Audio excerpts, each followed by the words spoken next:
Hello my lovelies, welcome in, happy time zones, happy Monday. I hope you all had a good weekend. Since it is Monday, we'll be working on Etsy orders today, but before we get into that, I have adjustments to make. Well, before I do that, hello Green, hello Coffee. Somewhere in the haste, thank you so much for the follow and for becoming one of the children. Becoming one of my children of the night. Apple, welcome in. Hello to anyone who is lurking. Since we got a new follower and there might be some new people in chat, let me just say hello, my lovelies. Welcome. You can call me Prince. I'm a neurodivergent trans vampire. Welcome to become one of my children of the night. I'm an 18+ content creator, voice actor, and illustrator, as well as a VTuber and variety streamer. I post bi-weekly ASMR audio roleplays as various characters on YouTube, both found-known characters from things such as Baldur's Gate, Marvel, Arcane, Call of Duty, and more, as well as original characters and scenarios. I post 2 exclusive not safe for work audios every month over on my Patreon. All my socials are listed on my card if you type !socials in chat. And I also have an Etsy shop where I sell original art and fan art under the name Empty Masks. We kind of have a stream schedule-ish now. Mondays I do Etsy orders, Wednesdays we play Hades, Fridays we play Phoenix Wright, and sometimes I stream on a Saturday if we have another game or art that I've been working on. Yeah, I know Maury's in the wrong place. Hi, Plan. I don't know why it's broken. So usually in OBS, you can have the same image on multiple scenes, but have that one image in different places. So for example, I'm over here on like the right side of the screen right now. But if we go over here, sorry, on the left side, Jesus Christ, hi, I know. But if we go over here, now I'm in the bottom right corner. This isn't a separate image than the one that's over here. This is the exact same image, the exact same file within OBS. It just lets you put it in a different position and have it be a different size when it's on a different scene. And that's how Maury worked, apart from he broke midstream on Friday, and I can't fix it. I've deleted him and the folder he's in and added it all back in again, and it's still doing it. So I don't know what's happened there.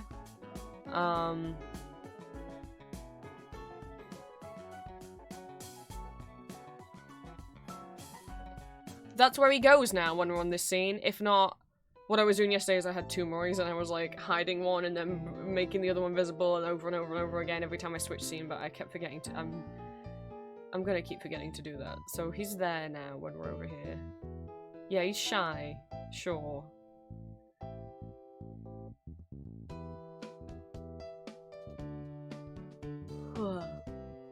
Anyway. Let me... point number 2, for anyone who's new, we're currently having a Donathon. We were raising money for my partner's dental bill, and once we hit that amount, we have since been raising money for my moving out and top surgery fund. If you would like to donate, the Ko-fi link is at the top of chat. No donation amount is too small. Every little helps. Ko-fi will let you donate as little as £1, and you can donate anonymously if you don't want your name to appear on screen. Every time that total gets, we're currently on 7, well, every time the total gets to a multiple of 20, Julie will be spinning a wheel over in her channel, and that is going to continue regardless of what I will tell you now. Which is, well, first, let me put the timer. Also, every £3 donated adds 5 minutes to the timer. We have a timer on screen. Essentially, the Donathon will will last until the timer hits 0. Let me reset it. Because it should be at 26 hours and 35 minutes. Let me fix it. Why is Microsoft Word open? What the fuck? I clicked on login to Marathon Timer and Microsoft Word is opening. What is happening?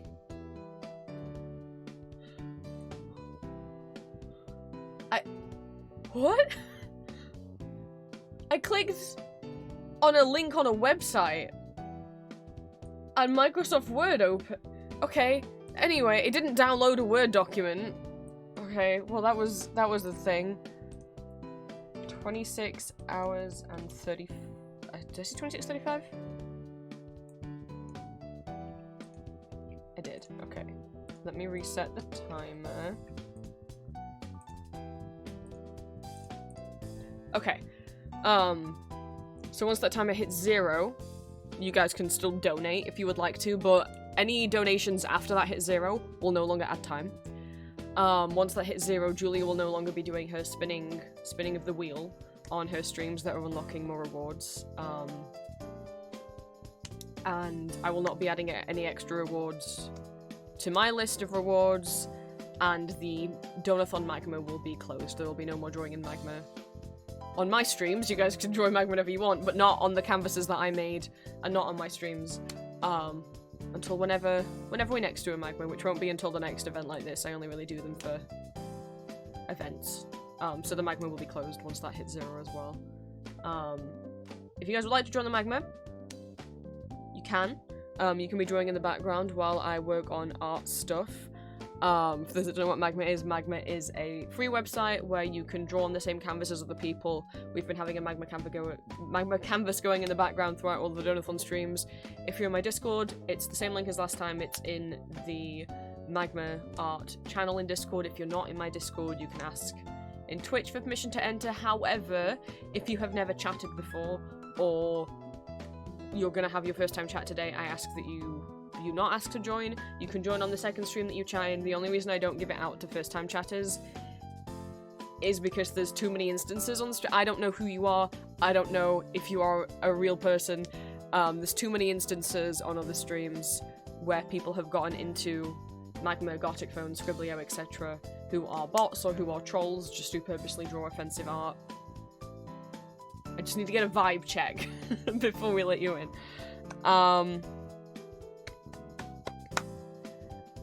As for why I wasn't gonna say how much money we are currently on, is because I got a donation off stream last night, this morning, while I was asleep,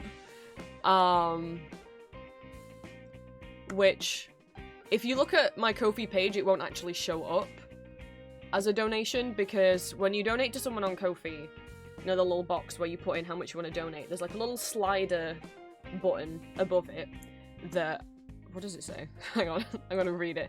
That either says one time or it says monthly. And if you select one time and you just do a one-time donation, it will show up in my Ko-fi feed. You guys can look back at that. But if someone does it as a monthly donation, it doesn't show up in that public Ko-fi feed, only I know about it. But I'm telling you guys about it, because we had a monthly donation, which is why you won't be able to see that publicly on my Ko-fi feed. So only I can see that, but I'm telling you guys about it because it feels disingenuous to not... I got a donation through the monthly tab, and it's a substantial amount of money. I'm not going to say who it was because I don't know if they would wish to remain anonymous, so I'm not going to say who did the donation.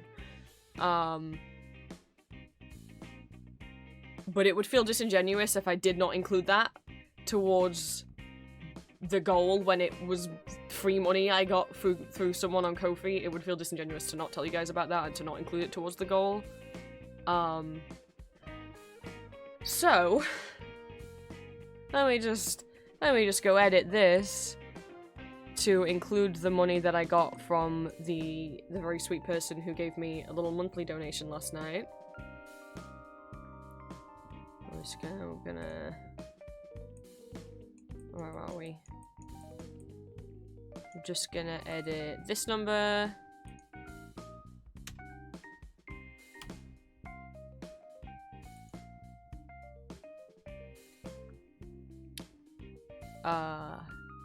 Yeah. So, oops, that accidentally undid the,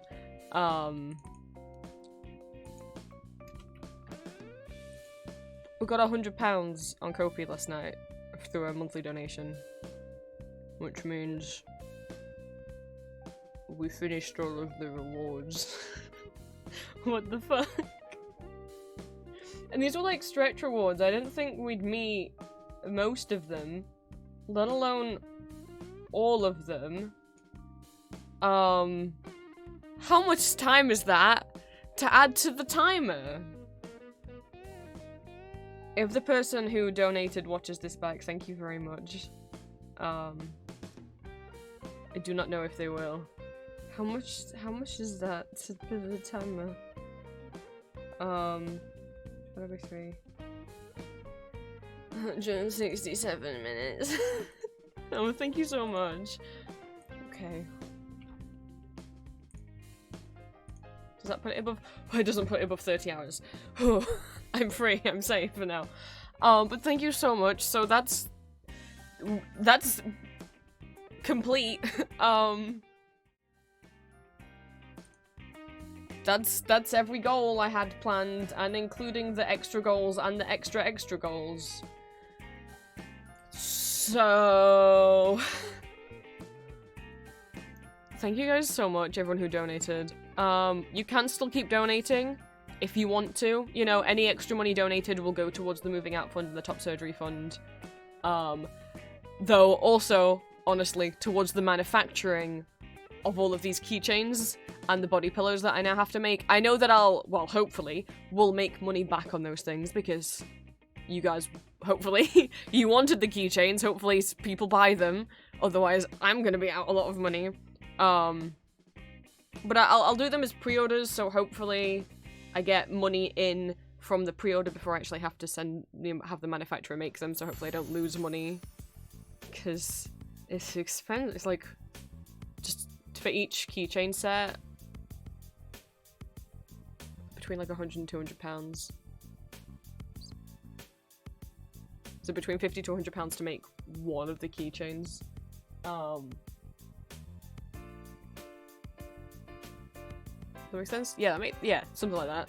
And the body, I don't remember how much the body pillows are. I think, like, was it like, I know it was in the multiples of hundreds, so. But hopefully, because the only reason I'm making these is because you guys wanted them that they'll sell, so I'm not at a loss there. So you know, you can keep donating if you would like. It will still go into my moving out fund and my top surgery fund. It just won't unlock any more goals. I'm not gonna add any more goals. Like, I mean, it won't unlock any more rewards, I mean, because so far we've had, you know, me making stickers for chat, doing activities with chat, giveaways, blah, blah, blah, you know. I don't want to add any more rewards, no offense. It's not that I don't think you guys deserve them. It's one, I'm at a loss of ideas of what the fuck else to add as a reward.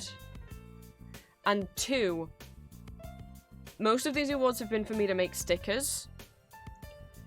And all of the stickers added together, like every character I now have to make into a sticker. There's over 1,000 stickers I need to draw now. And that's stressing me out a lot. So I don't want to, for my mental health, add any more sticker rewards. Because I have over 1,000 stickers to draw. Hi Dallas, welcome in. We did all the goals. I'm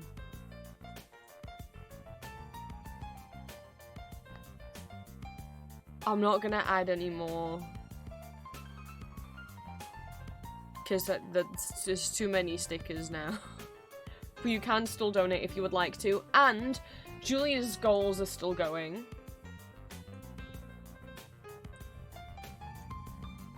So every time that total, my total, which is now at 850, gets to a multiple of 20, obviously I should make a note that she'll have to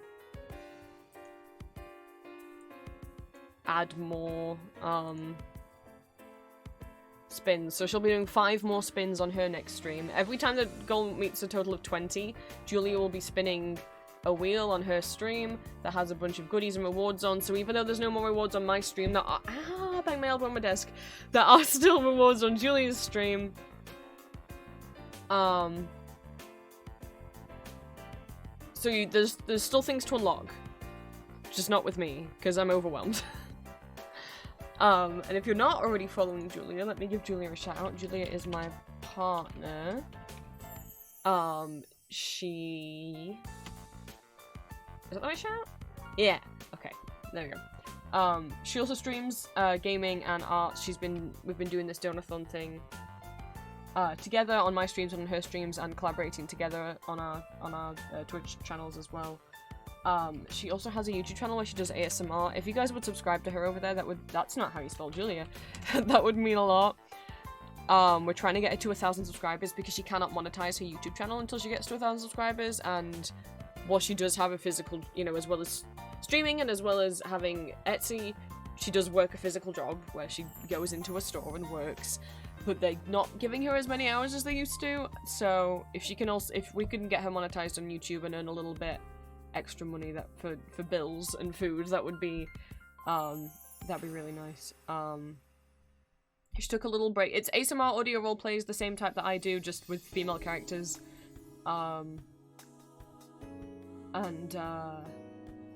Starting in May? I don't know if she's doing it this month or not. She took a few weeks off from recording because of the whole dental situation. You know, her mouth hurt, understandably, but she's back to making audios. She posted one last night. And starting either, I'm not sure if it's this month or May, she will be doing one Not Safe for Work audio a month, every month, over on her Patreon. So if you guys would consider supporting her over there, that would mean a lot. But yeah. So technically there's still rewards, because Julia's still got a lot of things left on the wheel. Thank you guys so much. What the hell? Oh. Also, hi Victor, welcome in. I saw your message, I just my brain. Oh goodness. Thank you guys so much. I know the Donothon streams lately have become more like normal streams again, but that's just because I'm getting so overwhelmed if I keep doing 10-hour streams every day and doing a bunch of activities all the time, especially when I've got work to do, which we make in progress. Look, there's colour, the colours in, and I have finished the line art for all of the Castlevania video game stickers. I still have yet. I won't be posting these on Etsy for purchase until I also have finished the Castlevania TV show and the Castlevania Nocturne stickers, because I know there's people that will want a combination of the games and the original cartoon and also the Nocturne cartoon. And so it just makes more sense to wait until they're all listed rather than list them now. People order some of the game stickers, pay for shipping, and then I post the Nocturne ones, and then they're like, oh no, I wanted to order those too, but I don't want to pay for shipping again, you know, so they'll all go up once. All the Castlevanias will go up once they're all done. I think after the Castlevanias are done, what I want to do, well, sticker-wise, I want to do Fear and Hunger next, since I've got people talking about it. But I think also what would make sense to do is if I did the keychains now that I was gonna wait until the end of the Donathon to do the keychains, because I didn't think we would meet the goal for Cassie's and Eros, but now that we have met the goal for them, I think also what makes sense is to get all the keychains, all the artwork for the keychains done, and put up on Etsy, so that the pre-orders for the keychains can start coming in while I'm working on other stickers. I think that makes a lot more sense than doing them, like, at the end. That includes, so I think once these are coloured in, I will add Valentine and Hawthorne to the Uber stickers and the Pixel Chibi sticker listings, and then I will get all of the flower portraits drawn, and they'll be available as stickers as well, just like with the Ambrose and Arden ones. You'll be able to get both sides of the profiles, because they are double-sided keychains, as stickers. And the reason why they're double-sided, and also the reason why I offer both sides as stickers, in case you guys ship any particular ships, or platonic pairings or whatever with my OCs, and you want to get them, you want to get one character facing right and one character facing left, so you can stick them next to each other so it looks like they're looking at each other. That's why I want to offer, I mean, since I'm drawing both sides anyway for the keychain,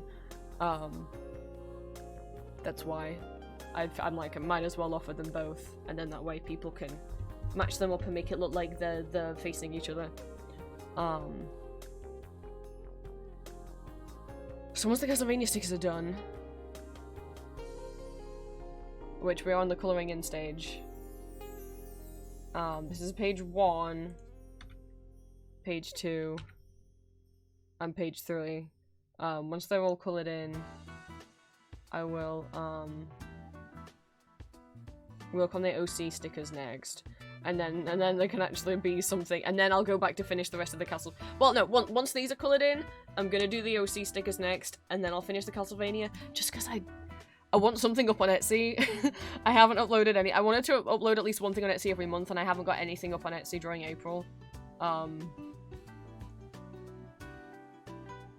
I guess it makes sense if I just pause on the castle on these ones and get the original character ones done instead, but I've started doing these. I want to see them through before I go into something else.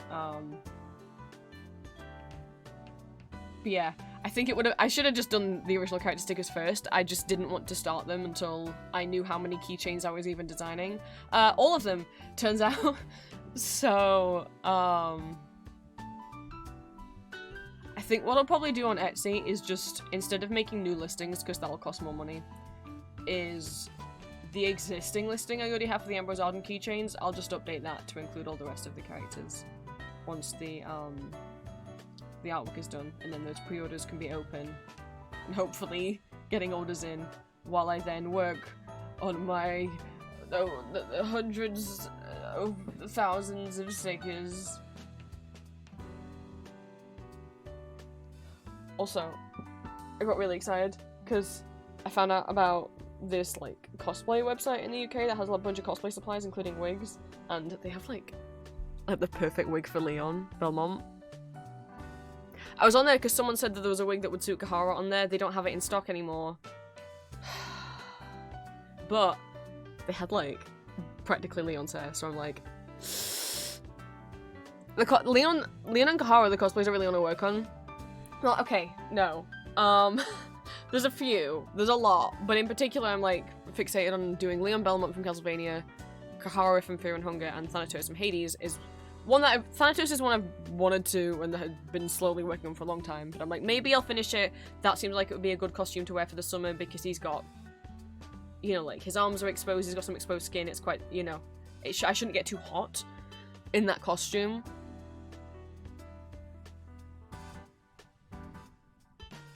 And especially, like, I probably wouldn't want to wear it in the winter and have my bare arms out. That's what I should do. What I should do is Kahara and Thanatos, because that's what I said I would do, but I can't stop thinking about Leon.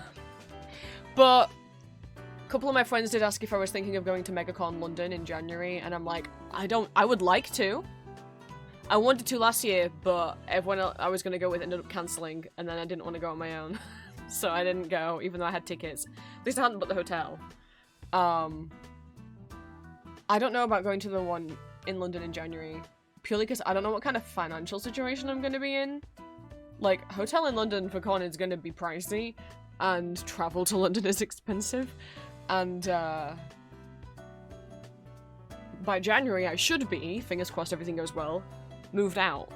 And once I've moved out, I will be paying a lot more in rent than I do for my parents, and I'll be paying bills, and I don't know how much money that's going to leave me to take a trip to London.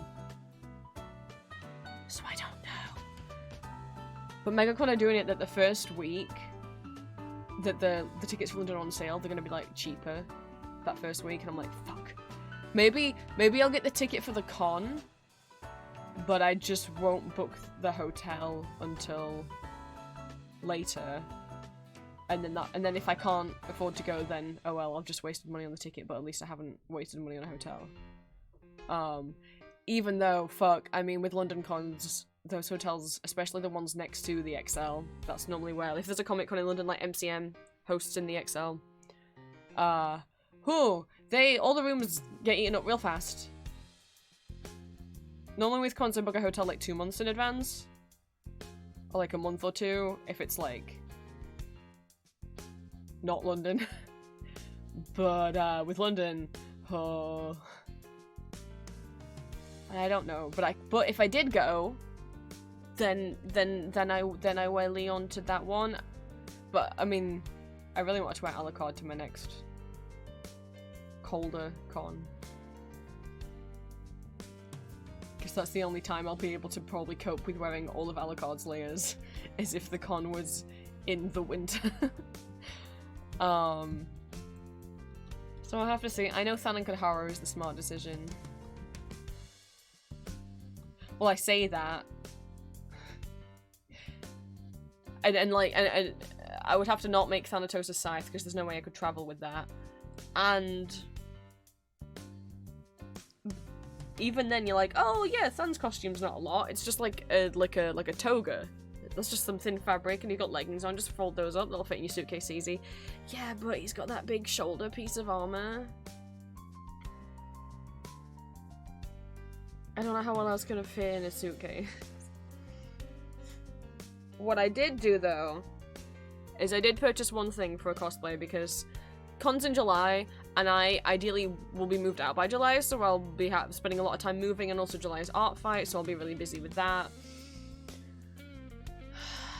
So I don't know how much time I will have in July or even June if I do move out in the time that by the time that I really need to be moved out by. Don't know how much time I'll have then to make the costume. So I kind of need to make it now. So I might have bought a wig for Kahara. And I hope it will be good enough. It's too long, but I can cut it.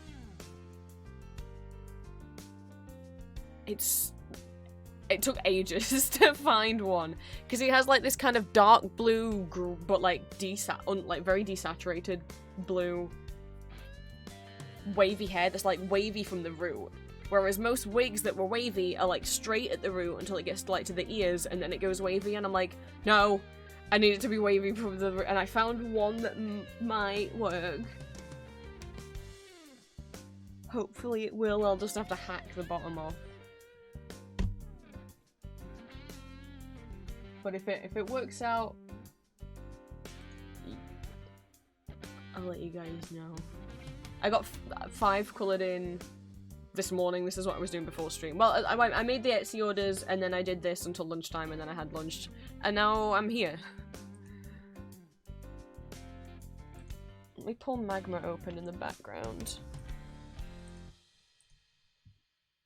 I rushed out of bed this morning because I got woken up by the postman. Let me try and... It's not staying in place. My very cool webcam setup of just plonking it down on top of my monitor and letting it fall. What a professional setup. It's just balancing it at like a weird angle on top of my monitor. Okay. I have 1 sheet of badges. And kind of 2 and a bit, we'll call it 2 sheets of stickers to cut out.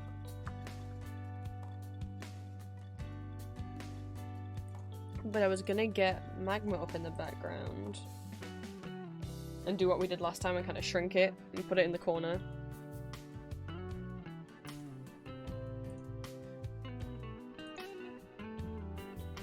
So if you guys want to draw, people will be able to see what you guys will be up to while I'm doing boring cutting out stickers.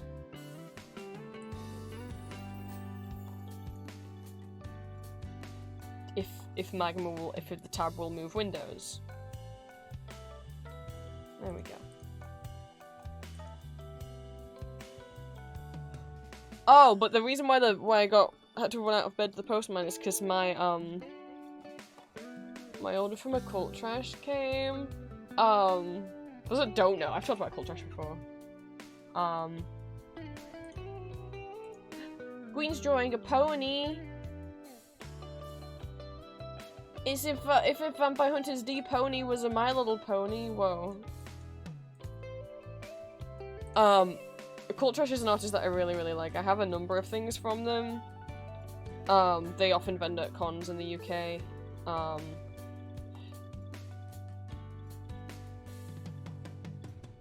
have their Incubate t-shirt. It's like a heart with like a butt in it that says Incubate. And a bunch of pins from them, like most of my Pride pins are from them.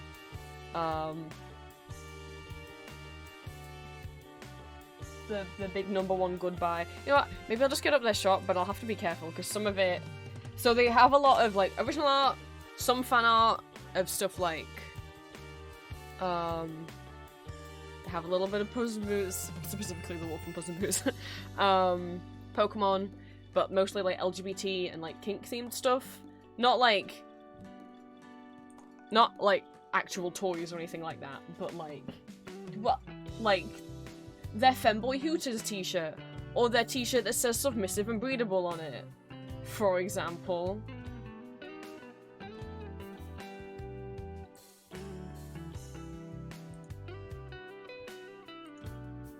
But they're currently having a... I normally just buy at them at con.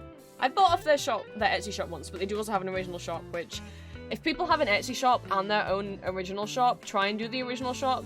The prices tend to be cheaper, and they get more of the cut, because it's the only reason they're more expensive on Etsy is because of the Etsy fees. But the reason why I placed an order is because they're currently having a moving out sale.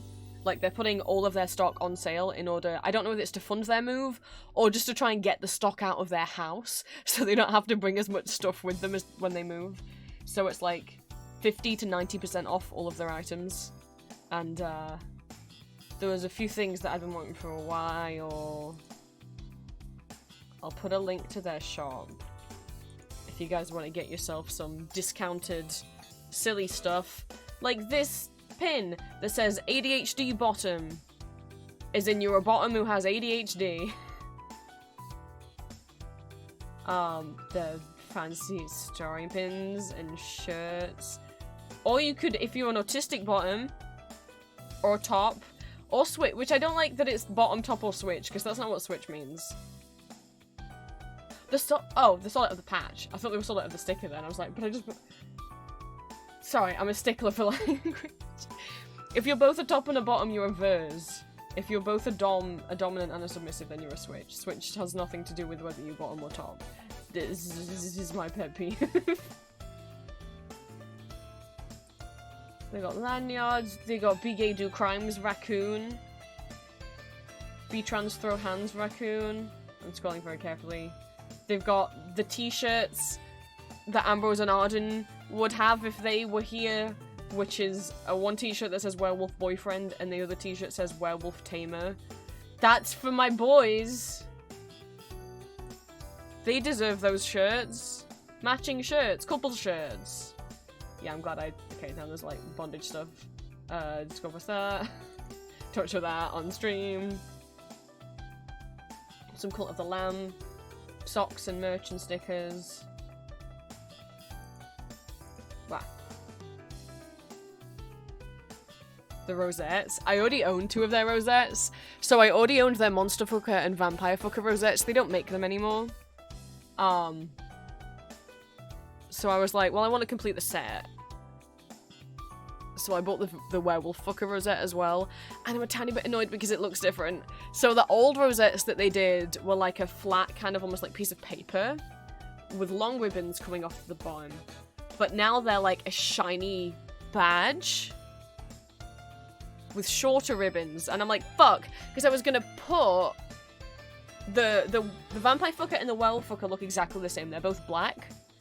Whereas the Monster Fucker one is like a pink. So I was like, put the Vampire and the Werewolf Fucker on either side. Put the Monster one in the middle, because that's pink and it's the odd one out.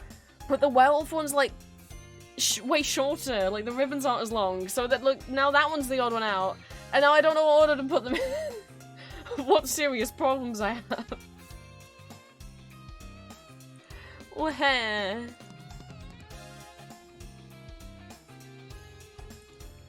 Look, there's the Femboy Hooters gear.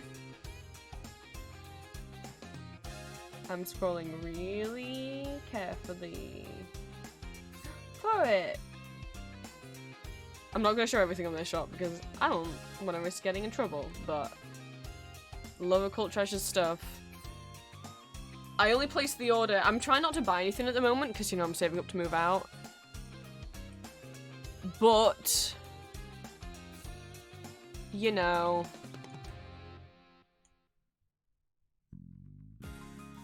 90% off.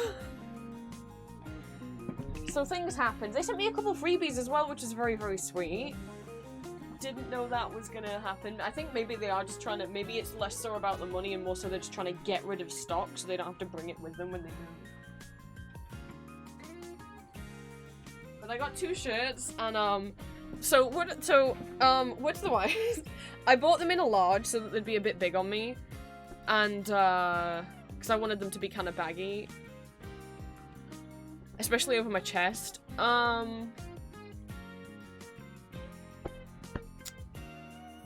One of these is a short sleeve and one of them is a long sleeve. I've bought large long sleeves before, and they've fit me fine, or they've been a bit big, but normally when it comes to the sleeve, they're fine. I can buy a large long sleeve. I mean, I'm sure I don't have very long arms, but normally it's fine.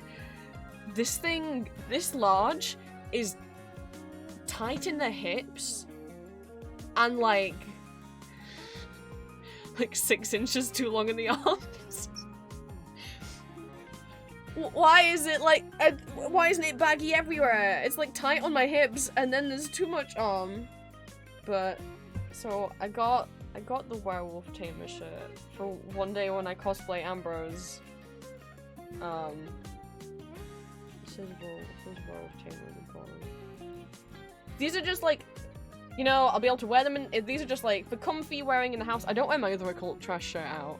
And I won't wear these ones out because, scared. But I can't even wear them in the house because I can't wear these around my parents. But when I move out, these are for like PJs and like comfy in the house shirts. Floppy. I don't like that the sleeves are floppy. It's gonna piss me off. I like having long sleeves really tight around my wrists. I like the sensation.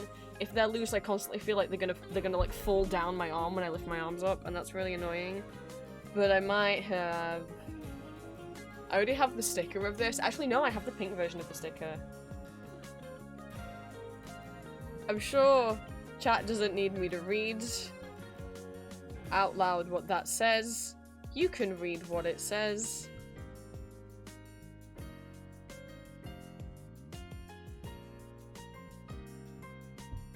And you can judge my purchasing choices, but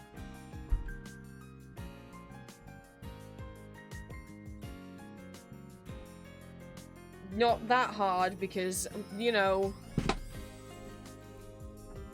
most of you listen to Not Safe for Work audios that I make, so you don't have a leg to stand.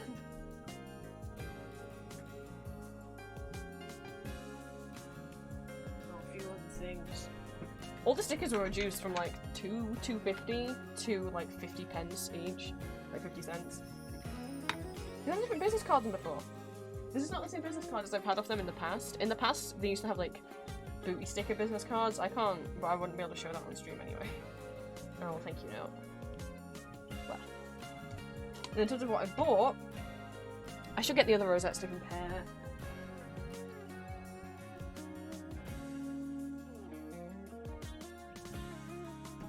Last time I did this though, I struggled to get them to stay back on the wall. So this is the old rosette style. It's pretty long. This is like flat. Just like a piece of card. And then it has like a badge like that on the back. The Monster Fucker one is the same, it just says Monster Fucker and the ribbon is like a pink colour instead. So I got the Werewolf Fucker one to like have them either side and the Monster one in the middle. But the Werewolf one, it is not the same. They've changed how they manufacture them. So this is like a big thick badge. And it has a different kind of bag. Which I was like, okay, whatever. But then I noticed, but then the ribbon on the bottom. It's so much shorter. Dang it! So now I'm like, do I put those on either end with the Monster Fucker in the middle? But then these two, this one and the Monster one is going to be the same length. But the Monster's a different colour, so that should go in the middle. But this one's the shortest, so it should go... My plans!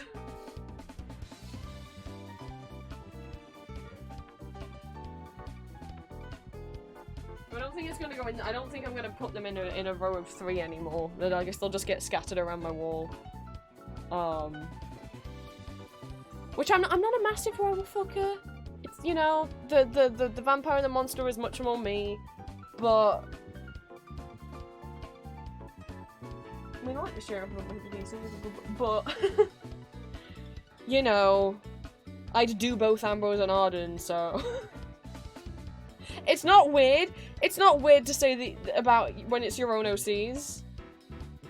Do you think I make them look hot just for fun? I mean, yeah, but also.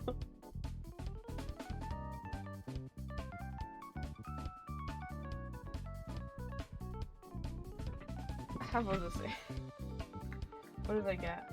Look, I didn't just get not safe for work stuff. I got, oops. Pokemon! Ella Volcarona. I, didn't realize until I was talking with Aurora about Pokemon the other day that it's spelt Volcarona. I've always pronounced it Volcarona, so I will keep saying Volcarona, do not correct me. I didn't have Pokemon games growing up, we watched the show, but, my sibling had Soul Silver and Platinum and very rarely let me play on them.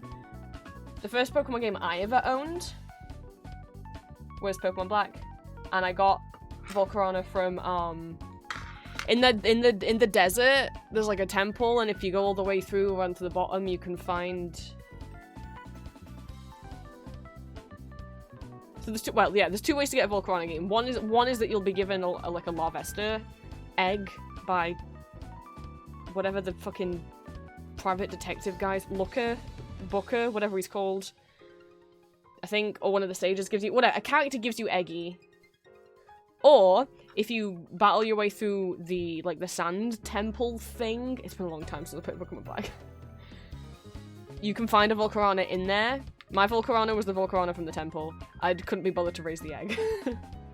But became my best Pokemon. I think I got him, like, up, I mean, when you catch him, he is already at, like, level 60 or something. But, I think I got him up to, like, 98, something like that. Firebug. He's great against most things. I love him. I have a little Volcarona figure somewhere. It's all the way up there. So I want that.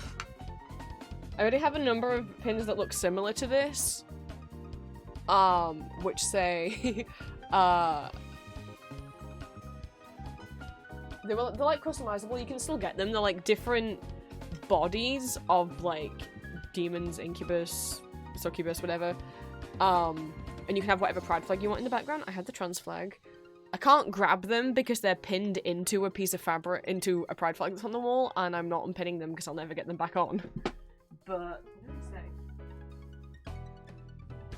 Both of them are different drawings. One of them says Twincubi Pride, and one says Incubi Pride. I opted to have the trans flag in the background, and I opted to have them both have top surgery scars, and they're in, like, little lingerie outfits, which makes me not sure if I can share them on stream. Maybe if I cover up his nips? I don't know, they're like quote-unquote male-presenting nipples, but I'll cover him up anyway. It's an angel version, and it says Seraphimbo, like a seraph himbo. I'm not personally a fan of the himbo, thembo, bimbo. If you're into it, that's up for you. I find it degrading. But I just thought the art was really pretty. You can go on their website and look at what that looks like yourself. I got an EP puppy cat. He's so EP. And then I got a couple stickers. I got this Band-Aid sticker. Because again, it was like 20 pence or something. It's got cinnamon roll on it. They also had Hello Kitty, Rillakkuma, and somebody else, as well as cinnamon roll. I don't remember who. I don't remember if it was Mymello or if it was Pom Pom Purin. I'm pretty sure it was another Sanrio character, but I fucking don't remember who. So I shimmer Band-Aids, and then I got this like holographic. It's thick, this sticker, of Astarian's like scars. And then there's a freebie. They included this sticker that says Scene Queen. I've never been a scene kid, I've never been into the scene aesthetic, but I have this sticker now. And they also gave me this tiny pin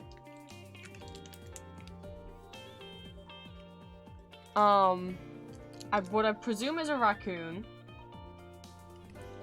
And on the banner, it says Gender Bandit. So, sure, I'll take that. I don't know if I saw those for sale. I don't know if this is like a second, like a B grade pin, and that's why they're giving them out for free. Or it's just like dead stock that they haven't really been selling. I don't know, but I'll take it. I'll become a Gender Bandit. That's a really nice freebie. So yeah, that's my tiny haul. Even though I said I wasn't going to spend anything, because obviously Donothon, you know, I'm saving to move out. But it was 90% off. I didn't get a lot. Also, my birthday is almost here. Oh my god. I've like gone back and forth on what. The way that my birthday always works is I just have to tell my parents what to. Well, it used to be I would tell my parents what to buy me and they'd buy me. Now I have to buy it myself and then tell my parents how much it cost and they'll give me the money, which seems like a backwards way of. I just wish they'd pick out stuff to buy me. Don't get me wrong. I like getting what I asked for, but it doesn't feel. It's like, why would. I'm in the very fortunate position to be making more money than that. Well, my mum doesn't work at all, but than my dad. And it's like, it feels weird for me to buy stuff for my birthday, and then you give me the cash for it, and then you put it away when it's like, I could just buy that myself and have it now. Why am I buying it just for you to put in the top of your wardrobe for 2 months? I don't know.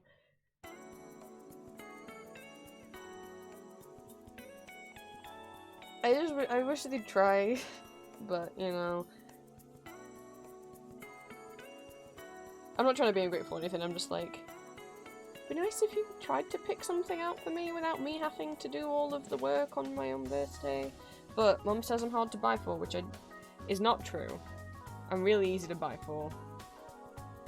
It's just that she doesn't like me, or want to know me, or actually listens to what I like, which is why she doesn't know what to buy for me. Because I'm like, you could get me anything. My Etsy wishlist is like public, but like any pride shit, any gothic kind of shit, like clothing, jewelry, pins, badges, like anything like Kirby or Toontown or Hades or musical theatre or what's my I'm like looking around my room, like Loki, not anything else in Marvel. I'm fucking done with Marvel. Or like Undertale or Ghost or Arcane or like even just like a cute animal shit. I like sharks and lions. Or like, she knows what my favourite snacks are, but no. So I've been going back and forth on what to buy myself for my birthday, apparently, because that's my job. And I was gonna get like a bunch of stuff from an artist on Etsy that has a bunch of Toontown Corporate Clash merch, and I was like, well, maybe I'll get a bunch of Toontown Corporate Clash pins and keychains and stickers. And then instead I was like, wait, now I'm hyperfixating on Hades and Castlevania again. Maybe I'll ask for some of the Hades and Castlevania merch that's on Fangamer, which is an official which merch site? What's the term? Yeah. It's not fan art, it's not fan merch. And then I found that on the official Konami store they have a plushie of Alucard. And it's really, I was just googled Alucard plush and I was like, oh, Castlevania plush, because I'm like, there's never been Castlevania plushies. I've known this, there's never been official Castlevania plushies. But then I guess like a year ago, which the last time I looked was longer than a year ago, they made, I don't remember, like a random enemy and then Alucard and Dracula from Symphony of the Night. And the Konami store still has Alucard in stock. And I'd quite like to hug Alucard.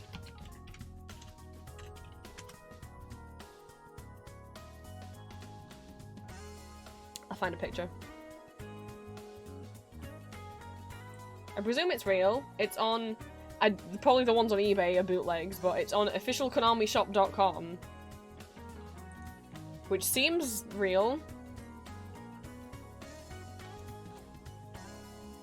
Additional guy.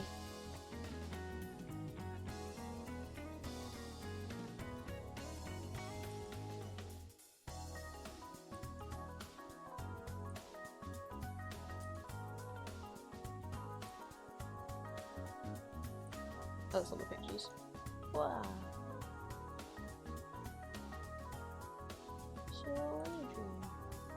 He's $35. He is 22 centimeters tall. They have all the Castlevania stuff as well. Hello, oh, that's right. I wanted... Oh my god, I just realized my headphones went on this entire time. I took them off when I went up to get the rosettes, and I never put them back on because I could still hear the music. Faintly, but I could still hear the music, so I think my brain just thought it was still on. Let me change model. Thank you for redeeming Plush Prince. Plush Prince was made by Lucio. For a couple of... Most of the stuff you see on my stream was made by me, but a couple of the things were made by other people. And if you scroll down underneath my video, if you're on PC, everyone is credited and linked.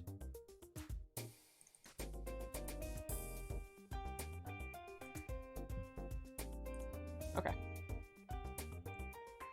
That's right. So I was gonna get two, like, Corporate Clash stuff off Etsy, and then I was gonna get Hades and Castlevania stuff off Fangamer, and then I'm like, wait, no. Instead, for my birthday, why don't I get Castlevania stuff at the Konami shop? Because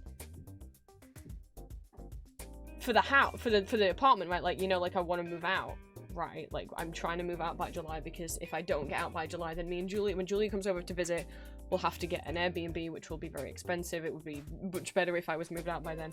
And also, I really need to be out here by the end of the year before I go completely insane from how my mother treats me.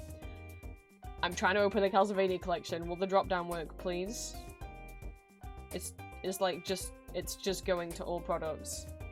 Hello, Felix the cat. What? Why does he look like he's the Monopoly man? There's meant to be a drop-down so I can select Castlevania, and it's not working. It's just going to collections all. That's meant to be a drop-down. So I can just look at the... There it is. Oh, Konami. The people who own Silent Hill, Metal Gear, and Castlevania. And yet, what do you do with Castlevania? Oh, fucking nothing.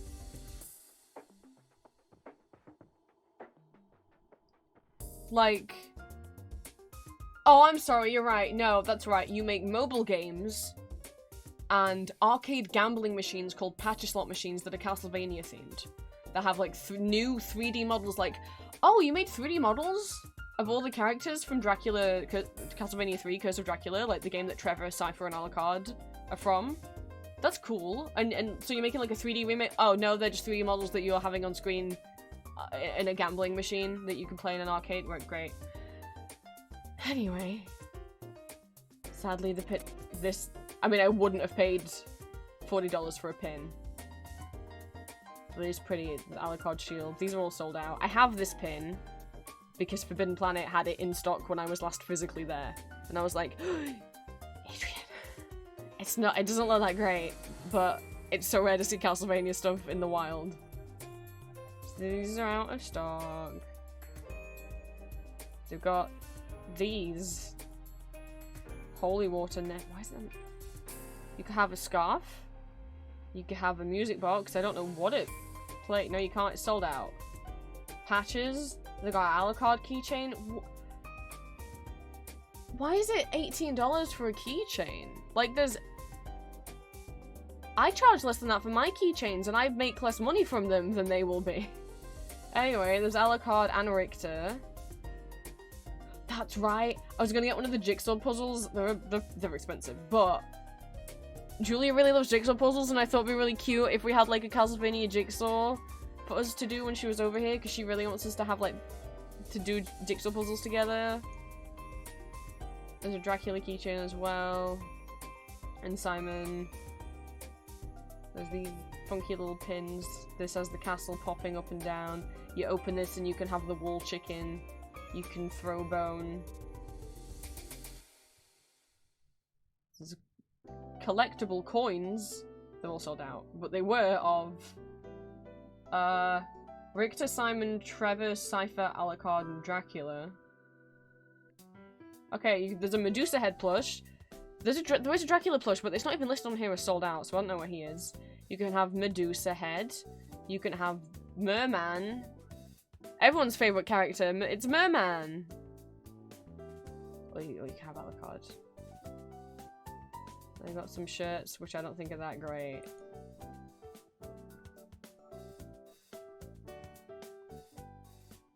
But my thinkings was, you know, for the apartment, I would like to, you know, they have things that I thought would be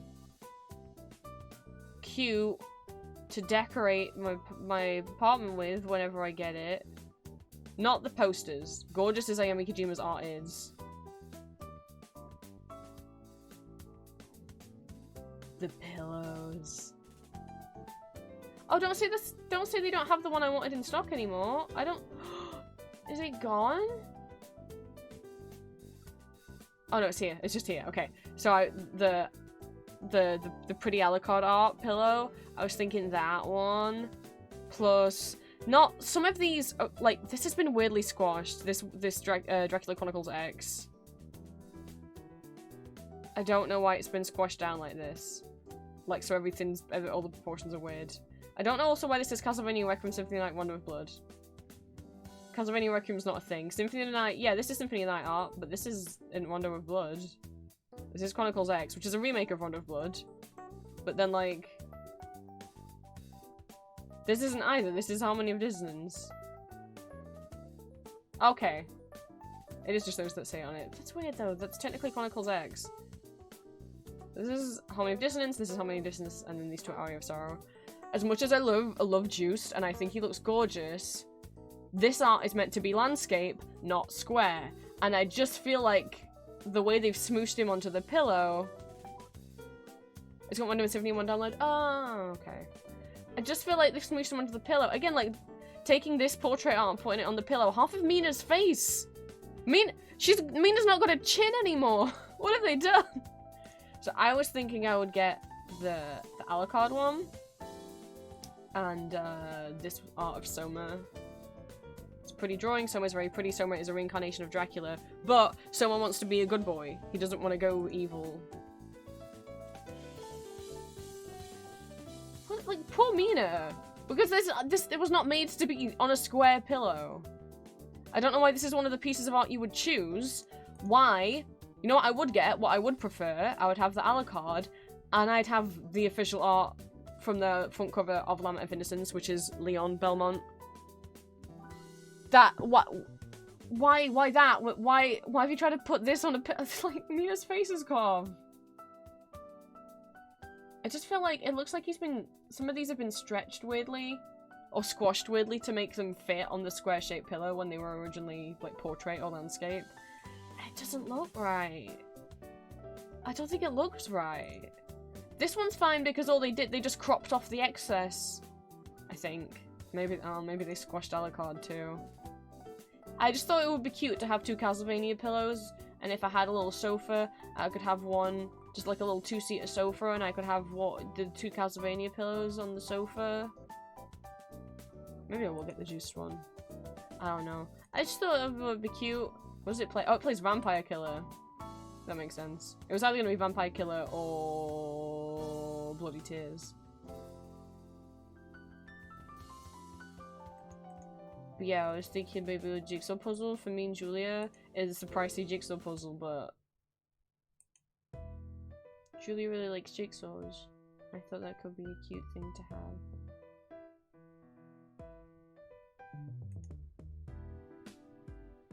I don't like these shirts. The fan gamer Castlevania shirts are so much better. Like they just put Richter with like they've just weirdly coloured Ayami Kojima's art, and now it says the Slayer, the Rebel. Like what? Under Alucard? What?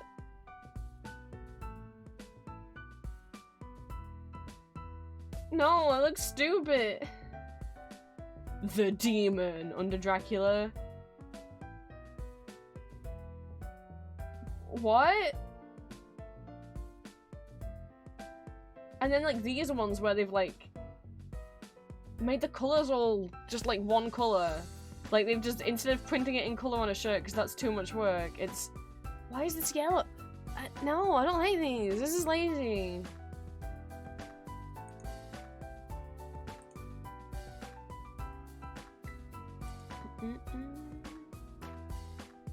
What else have we got? The pixel art pillows. Akumajo Dracula. Oh, you can actually have Akumajo Dracula on a mug. That's just Castlevania in Japanese. So yeah, I don't know. But yeah, anyway, I was just showing that other. Let me try and find a picture of the Dracula plush. I don't think it's fan-made. Because it looks exactly the same as the Alucard one.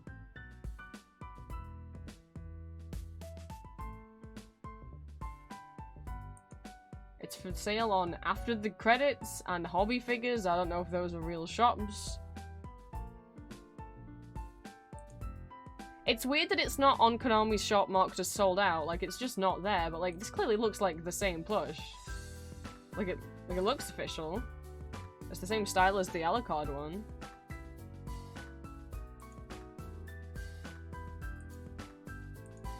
He's got cheekbones. I don't think they gave Adrian cheekbones.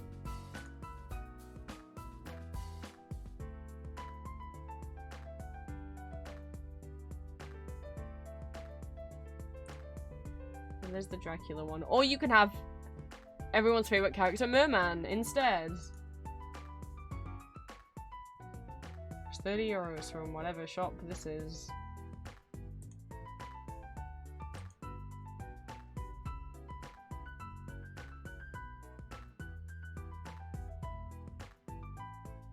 It came out in 2022 from the looks of it. But I think it, like, there's probably likely that there's bootlegs out there. Let me get Magma back up. Queen's drawing one of my children. Okay, let's put that down there. So it looks so dark. Because I've got some of my curtain closed because my curtain is right. My window is right there. And so to have the curtain open all the way is kind of blinding, but I realized you guys were kind of in the dark. Let's get to work. I have work to do, and then I have Castlevania stickers to colour in. And then I have OC keychains to draw. What? A full set of them? Maybe I'll do some kind of... I don't think anyone wants to buy them all, do they? I was gonna say maybe I'll do like a discount if people buy a full set, but I'm like, I don't think anyone wants to buy a full set. And that actually, no, because the thing is, if full set options with the stickers is fine, but full set options with the keychains is a problem because it's going to mess with how much stock. Yeah, actually, I can't do that because Etsy doesn't have a way to just like, oh, if you put all these on your cart, we'll give you like a discount. These specific items in your cart, you'll get a discount. Like with the stickers, I can have a full set because I have an infinite supply of them in theory, right? Because I make them to order.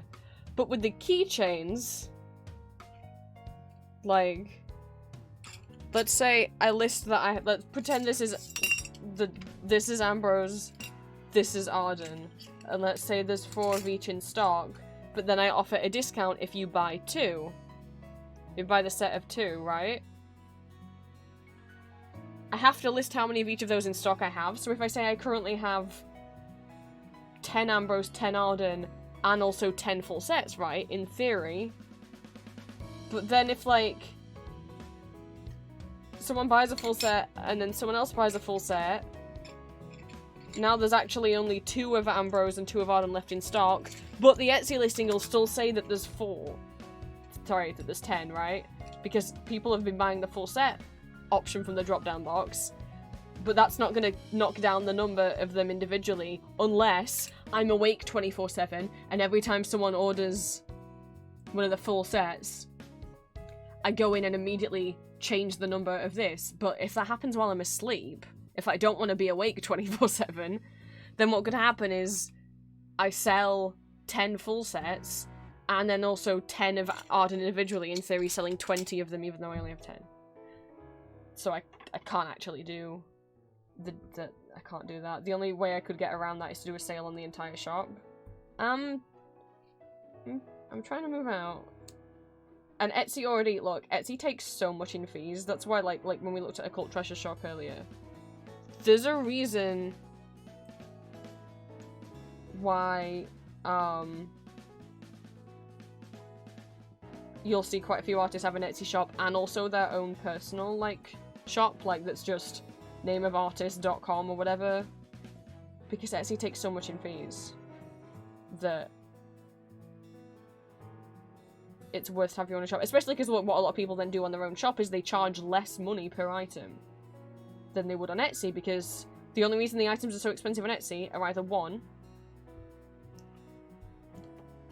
to try and like still make the profit margin they need to make while I don't know, it's like accounting for Etsy, like whatever fee Etsy's gonna take, but also unless you offer free shipping on Etsy, Etsy really screws you.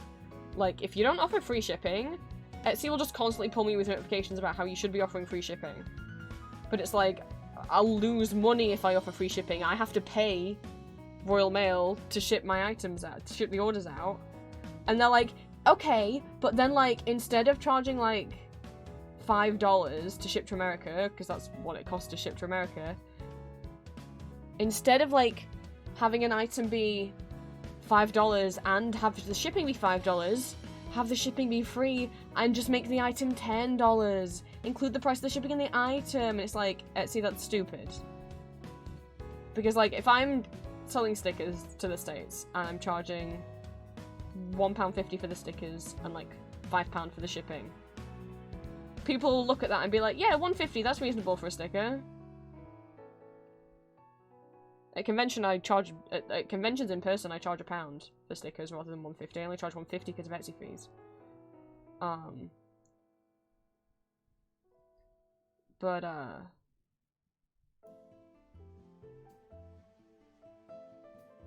feel like if people see, like, $1.50 for a sticker with £5 shipping, they're like, yeah, that makes sense, that's a normal price for a sticker.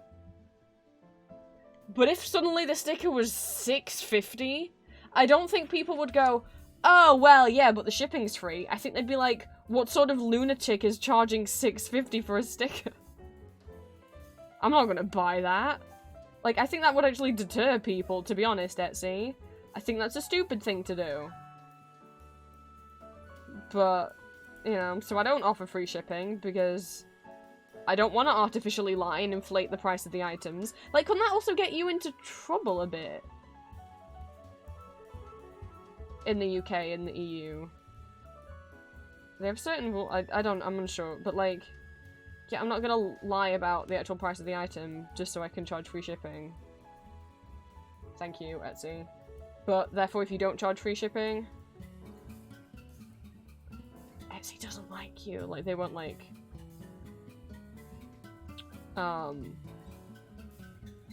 showcase isn't the right word, but, you know, like, if you do free shipping, they'll kind of put you higher up in the search results and stuff.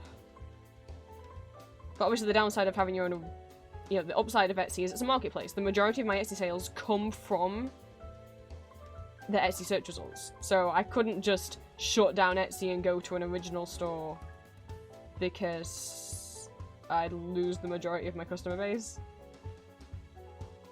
And I'm personally not getting enough sales from just like you guys or like followers who follow me on social media who would follow a direct link to a personal store. That doesn't happen often enough for me to be able to afford a personal store, because yes, it would be less fees than Etsy, however, you would have to pay like a web domain license every year.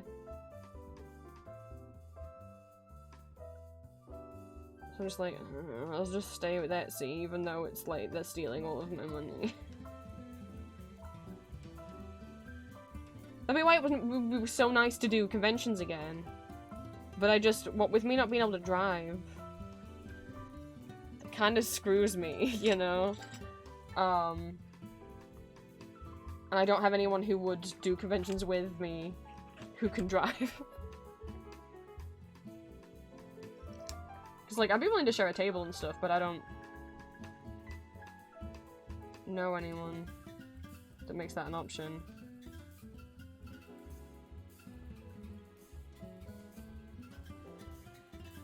We'll see if when I move, because I'm trying to move to somewhere that has, like, better public transport than where I currently live. That maybe I can public transport my way across cons. I don't know how many...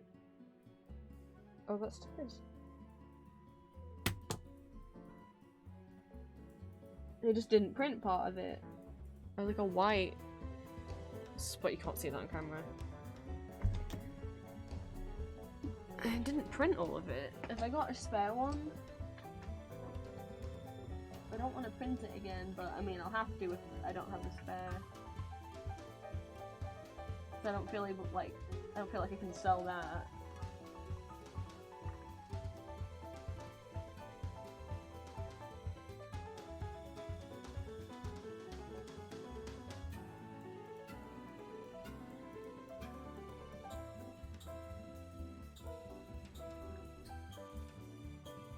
Sometimes I print spare random stickers, that's why I already had like some Astarians already printed out.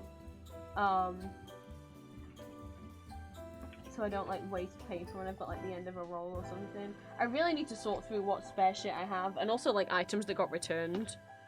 Like, people who ordered custom badges and then gave me the wrong address and they got returned to me, and then they just wanted a refund rather than the item. Means like, I've wasted... maybe I shouldn't offer refunds on the things that are customizable, because now it's like, well, I can't resell these unless someone orders this exact combo. However, certain laws like force you to do like refunds and stuff. Like legally, I can't turn those down. Oh, there's a phantom thing. Oh, hello, Herbert. You're not what I wanted. There's a Herbert in the straw. I can't wait to sort through this crap when I move. I mean, I'm sorry, it's not crap. Oh no, those are just chibi heads.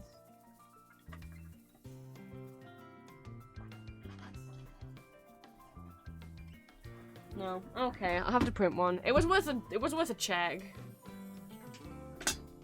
I have to print a new one.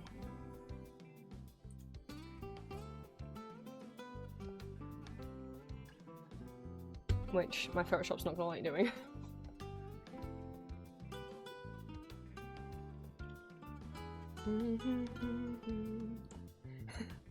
Hi Green, you looked up when I said Herbert, huh?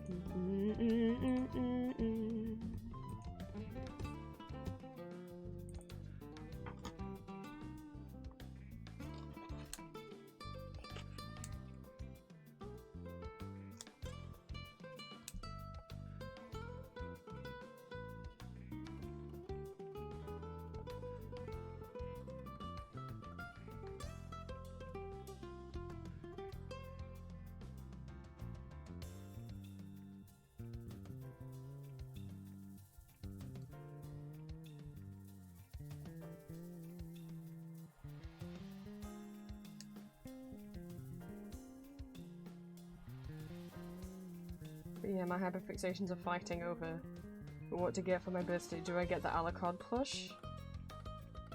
Do I get... I don't know what stuff was on Fangamer that there was like a Dracula shirt, I think, that I liked the look of. And like, the Hades, but you know what, that would be really cool to have. Julia's like, oh, when we have our own place, it'd be really cool to have, like, big posters of, like, musicals, like, framed in the hallway, and I'm like, Meanwhile, I mean, I'm down with that, but also, meanwhile, I'm like, Fangamer has 3 posters of Hades, one of Elysium, one of Asphodel, and one of Tartarus. Like, these big, cool, like, portrait, like... Almost like, it's like a come visit Tartarus, but I'm like, I want those in my house. It's made from like normal matte printing paper. I mean, not normal matte printing paper. They are adhesive, sticky paper, but no, they're not waterproof. Please do not buy my like. If stickers are waterproof, like most stickers are not waterproof. Please do not ever assume that stickers are waterproof. I have had people many times buy my stickers and then leave 1-star reviews telling me that they're not how dare I sell them when they're not waterproof, and it's like, it doesn't say that they're waterproof, does it? If a sticker is waterproof or water resistant, like Julia's stickers, some of those are water resistant, which is why they are more expensive than mine, and also that's why it says in the description that they are water resistant. These are not water resistant. Please do not buy stickers from me and then leave me a 1-star review because you didn't read the description. This isn't me at you, Golem, this is me at the people who did that.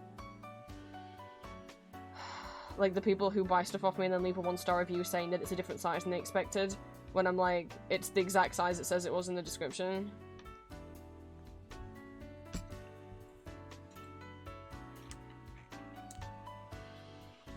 I don't know what size you expected it to be. Or the couple people who ordered, some listings I have, and they say, like, wooden pins and sticker, because some things... Do I have a wooden pin on hand? Yeah, here's a good example. Because we just looked at the sticker for this. I don't actually have these for sale anymore because they sold out. But, like, for example, the Monkey Music Box from Phantom, I sell them as pins and stickers in the same listing. If there's a drop-down option, you can pick between pin and sticker. Let me put this back on my pinboard. And because I didn't use an Oxford comma, which, like, most people don't use, like, if you saw a listing that said wooden pins and stickers, wouldn't you assume there were wooden pins and paper stickers? Considering also in the description it says that all stickers are printed on, like, matte adhesive photo paper. I used to use glossy, but frankly the matte makes the colours look better. When I used to print on the glossy, one, they would fade. Like, within, like, if you had them for, like, 6 months to a year, anywhere that was black would just turn, like, an orangey colour. It was not good. And the colours come out a lot more clearer on the matte. No, 2 people ordered a sticker off the listing that said, like, for example, Monkey Music Box, wooden pin and sticker. And then left me 1-star reviews complaining that the stickers were not made of wood. What? In what world are stickers made of anything other than paper? And it literally says in the description that they are paper stickers. Are you really gonna say because I didn't say Monkey Music Box, wooden pins, comma, and stickers, that therefore you assumed? Most people don't know what, not even know what an Oxford comma is. And who doesn't read the oh well, most people. I don't get that. My siblings like that. Doesn't read the description of things before they buy them, and I'm like, why would you not read the description? And then what frustrated me as well as that, basically they were leaving a 1-star review, and also, I don't know if they tried to demand a refund, I don't know, because the item, like, wasn't... No, I think they just left the review, which, like, if someone leaves a bad review, we can that is, like, either... Like, sometimes with reviews, you can report them to Etsy. Like, if someone orders, like, an A4 poster and then leaves a 1-star review saying, I wanted it to be A3, obviously that's not fair. You shouldn't suffer a knockback in your reviews, in your, like, overall review score just because one person was an idiot. Or, like, if someone were to leave a review that was full of, that was, like, telling you to, like, jump off a bridge, or, like, you know, Etsy does have a report system if someone left a review of that kind. Or if they had bigotry in it or anything like that. And I reported both of the reviews. And this just proves, again, how stupid Etsy's fucking system is. I guess I got 2 different people looking at each of those requests. And on the first one, yes, the review, someone who reviewed the first review was like, yep, that's on them, you don't deserve a 1-star review for that, I've deleted the review. And the second person who reviewed the second one was like, no, it's staying up. Okay. Like, which, if either they both get taken down or they both stay up, what is the rule here? Like, if they both said no, they're gonna stay up, I would have been like, that sucks, but okay, if that's what your policy is. But one of them got taken down and one of them's, what?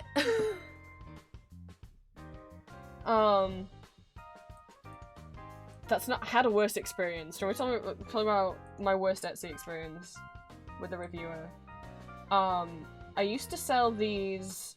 Again, I don't think I have one on hand. Really big badges. I didn't make these myself because you can't buy a badge machine this big. They were like this size, and they were... So when the first ever trailer for the Loki series dropped, before we all knew it was going to be terrible, there was one screenshot of President Loki with his like vote for Loki for president badge. The moment that first trailer dropped, I got on making those badges. They're still my best-selling item ever because I was like the first one on Etsy selling them. And I offered them as a badge and also as a sticker. Somebody went to the drop-down and ordered the sticker. Now the stickers were £1 and the badge was £5 because they were expensive to manufacture because they were so big. Like these ones I sell for £3 and they were like twice the size of these, so I charged £5 for them. I think that's fair. They bought a sticker. They then messaged me saying, "Hi, I just bought the Loki for President sticker, but I meant to order the badge.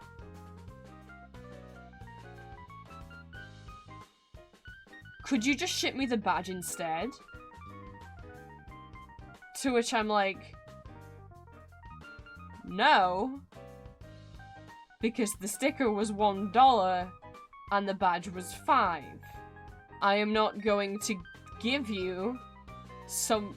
I can't swap it out for something that's more expensive.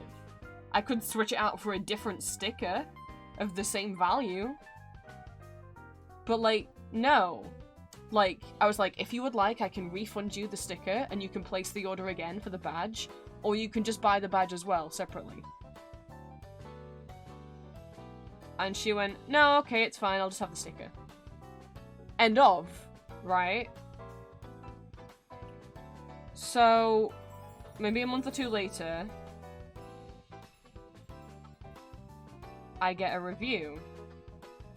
It is 1 star. It says,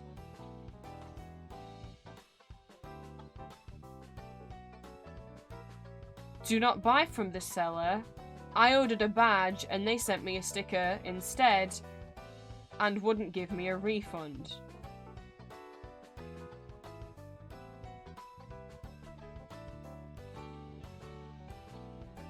And I'm like, I've never refused someone a refund, especially not if it was my mistake. Right? People are already making the connection. I think, was it like that, or it was something like, I don't remember the review off by heart, but it was like a... And then they were also complaining that the drop-down menu was too confusing and it was too easy to accidentally like click sticker instead of badge. To which I'm like, but you got did you not check what you clicked on? Also, I offered to refund you the sticker. I offered to cancel the order and give you the money back, and I wouldn't send you the sticker. I mean, I offered someone else that yeah. Well, oops, spoilers. By this point, it was months later, had forgotten about the person who'd ordered the sticker and then was like, "Can you send me a badge instead?" And I said no, because that's not the same value. I'd forgotten she existed. So this review came in and I'm like, dude, I just checked your order history. Like, if a review is 1 or 2 stars, you can leave a public reply. So I left a public reply saying, "Hi, you actually ordered the sticker. I just checked your order history. You ordered a sticker. You got what you ordered. I'm sorry that you really wanted the badge instead, but that's not what you ordered. You ordered a sticker and I sent you a sticker." Left that as a public response. I had something nagging at the back of my mind and I was like, that's not the person who messaged me, right? Went back. Yeah. So they had, you know, ordered the sticker by mistake. Asked me, could I swap it out for the badge that was more expensive? I said no. They said, okay, that's fine. and then got the sticker and decided to leave a review lying about me, saying that they had ordered a badge and I'd purposely, like, sent them the wrong thing and then I refused to fix it. And it's like, lady, that's not what happened. I have screenshots. But by this point, I'd already posted my response saying, hey, you know, like, thinking this was just a random person. I was like, no, you got what you ordered. So I'm like, fuck, this person's like, she's just straight up fucking lying. So I try to edit my response to the review so it says, so that it doesn't just go, you know, you ordered a sticker, you got a sticker, but it would also say, we've talked about this in messages. You never asked, I offered you a refund and you refused it. You are lying in this review. I wanted to add that. Tried to edit it. There is no edit button. So I thought, okay, whatever. I'll just delete the response and make a new one. So I clicked delete on my reply comment and then went to leave a new reply, only to find out you can't. When you reply to someone's comment, you get one go. That's it. You cannot edit it once you post your response. And if you delete your response, you can never leave another one. So now, her review was just there without any response from me saying, you know, not the new response I wanted to leave saying that she was lying, and not even the old response saying you didn't order a badge, you ordered a sticker. And I'm like, oh fuck. I don't want people thinking that I'm some sort of scammer like what this person's accusing me of. And now it won't let me reply. So I go to Etsy support and I'm like, can I leave a new reply? And they're like, no, you get the one chance. And I'm like, fuck, okay. Will you delete the review then? Because, like, I literally can provide you with screenshots to prove that this person is lying. And Etsy said, well, they were like, oh, submit a support ticket, submit the support ticket, and either they said no or they never got back to me. Either I tried a couple times and they never got back, or they just said no, it doesn't break any of their rules, even though I'm like... But she's claiming I sent her the wrong item when that just isn't... She's claiming that she ordered a badge and not a sticker, and that... But she did order a sticker. I have her order history. You can see that she ordered a sticker. But Etsy was just like, la la la la la, fingers in my ears. And so that review, I think is still there somewhere. So, you know, if you guys ever get someone being like, 4 stars, 3 stars, not as good as I wanted, at least you never had some fucking mean, stupid, like, not used to being told no person ordering a sticker and then asking, can you swap it out for a badge that's 5 times the price? And I'm like, no, because that's more money, but I can refund you the sticker and then you can buy the badge. They say, no, it's fine, I'll take the sticker, and then when the sticker arrives, write an Etsy review calling you a scammer who sent them a sticker instead of a badge when they ordered a badge and then refused to give them a refund. When none of that happened.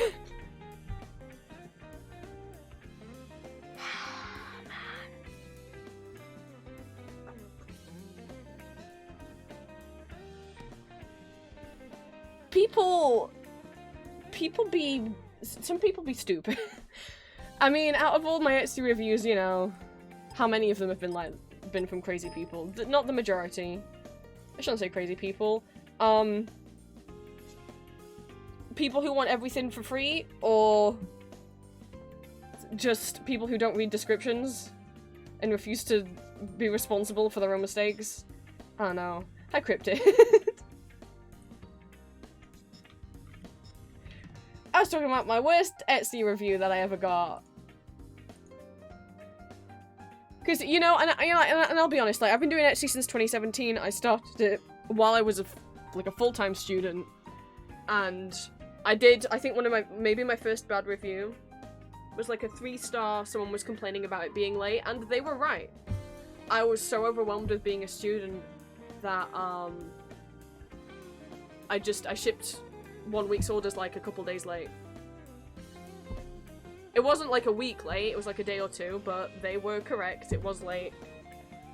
I felt really bad about it. I didn't, you know, issue them, you know. Well, you couldn't leave corrections, like replies to reviews back then anyway. I was like, yeah, that one's on me.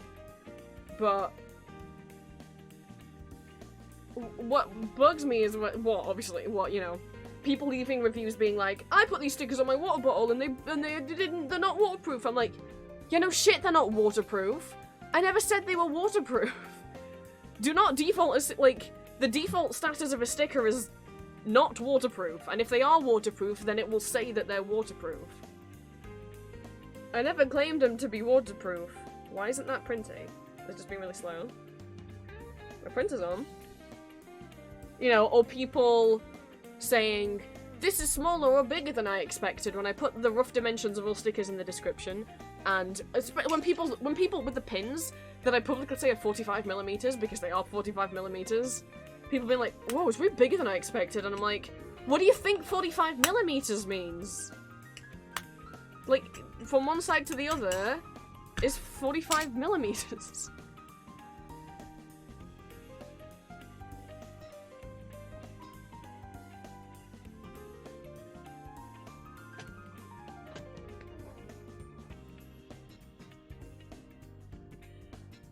Oh, one of my other pet peeves. Oh, this has happened a few times. People will order something, right? And my shipping times are public, my dispatch times are public. You know, I'm one person, I dispatch things once a week. You know, because I'm not walking to the nearest, like, postal building off it, like, fucking every day, right? So, you know, my processing times, which is how long it takes from when you place the order to when it will be dispatched, is 3 to 10 days. And I know 10 days seems like a lot, but you know, I just made the orders for the week today, on Monday, which means if you place your order right now, it's not gonna go until next week, because I already did this week's orders, you know? If you don't like that, if you think that's too slow, you don't have to order, you know? And then, you know, Etsy's public about what the,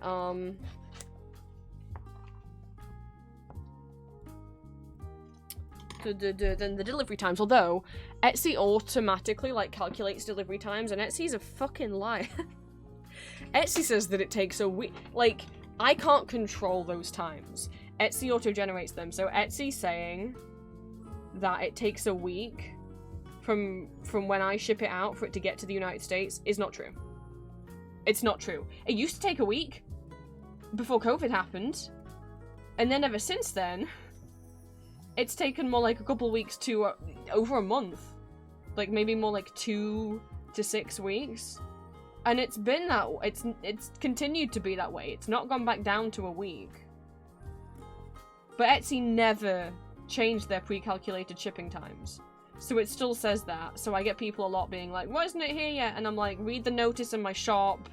It can take longer than a week. I cannot... Etsy is giving you the wrong day. I have no control of this. But even with that, you know, there are people who will see the, like, 3 to 10 processing time, and then the, like, 5 to 7 day ship time. So let's say, like, if someone ordered something now, and you lived in the States, maybe it would say that it would arrive by, like, I don't know, the 10th of May. So that's but even by Etsy's inaccurate early estimate, they would say it's not going to get there till the 10th of May. And someone will place the order and then message me saying, hey, yeah, I need this for a birthday that's on the 1st of May, so, like, I need it by then. And I'm like, what? Even in Etsy's fantasy wildest dreams, it won't get there till the 10th, and in reality, it probably won't get there till, like, the 20th. What do you mean you need it, like, tomorrow? What are you talking about? Like, it's one thing if someone asks me in advance, like, hey, I want to order this, would it come in time for this date? I'll be like, hey, thanks for asking, yes it will, or no it won't. Normally it's no it won't, or it could, but I can't guarantee that it will. But people who just place the order, and then in their order notes, write, like, either they put it in their order notes, or they send me a DM being like, yeah, I need this for, like, a birthday, like, tomorrow, so, you need to send it. I'm like, and I'm like, you do realize it, like, it said when you order it, it wouldn't get there till the 10th. What? Oh my god, I had someone a while ago being like, I bought this for my son, and it's not here yet, and I'm like, yeah, it's not here yet, because I haven't even- you ordered it 3 days ago. Of course it's not with you yet. I haven't dispatched it yet. And she was all very, like, entitled parent thinking it's unacceptable. I'm like, but the time it would take was public knowledge. Like, I'm not hiding this from you. Amazon's wanted people's brains so no one knows how shipping works anymore, right? Like, I'm one little guy. I'm just one little guy. Like, oh, like, if you ask me in advance, will it come in time for your birthday, I will be honest with you. I don't mind getting those questions. What is bothersome is you ordering it, someone ordering it, and then saying, yeah, I need this in, like, 3 days' time, and I'm like, what? Or sometimes people will order it, and then be like, hey, yeah, I know it says it won't get here till the 10th of May, but, like, can you just, like, and, you know, I know it says that, like, you aren't gonna ship it for, like, 5 days, but, like, can you ship it tomorrow anyway? Because I need this for a birthday, and I'm like, no. What? I'm just gonna take time out of my day doing other work and other jobs that I have to make your one order, and then, like, depending on, like, which office I need to go to, or depending on, like, if it's raining, either take, like, 1 hour plus time then to walk there, and or use gas if, like, it's chucking it down with rain for my dad to drive me there. Like, I'm sorry, like, gas isn't cheap. You want me to take time out to just drive all the way there just for your one package? No! And they don't even offer, like, if I pay you extra, will you do it? They're not offering that. They want me to just do that for free. One of my biggest pet peeve, which is the one that happens a lot as well, is people asking where their tracking number is. And I'm like, and I have to be like, it's nowhere. When you order your item, you know, you put it in your basket, and then it takes you to your basket screen, and then you click checkout, and then it asks for, like, your address and your payment info, and it asks what shipping you want, and it's a little, like, drop down, and you can pick for the cheap non-tracked or the more expensive tracked, and you didn't select the tracked shipping, so that there isn't one. And sometimes they're like, oh, okay, and sometimes they're like, well, there should be, and I'm like, but you didn't pay for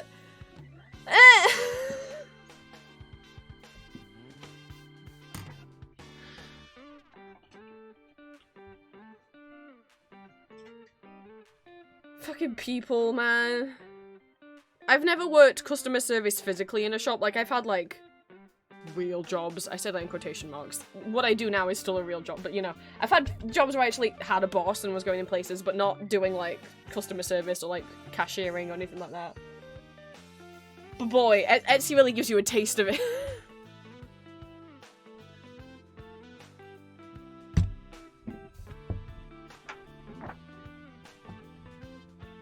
It's like, just read things before you buy them. And, like, if someone says this is their shipping times, that's their shipping times. Especially, like, random people on Etsy is not, I cannot give you next day delivery shipping.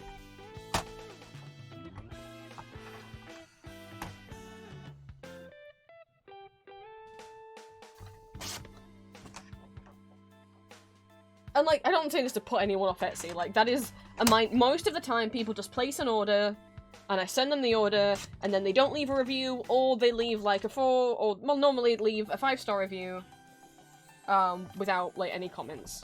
That's the majority of the time.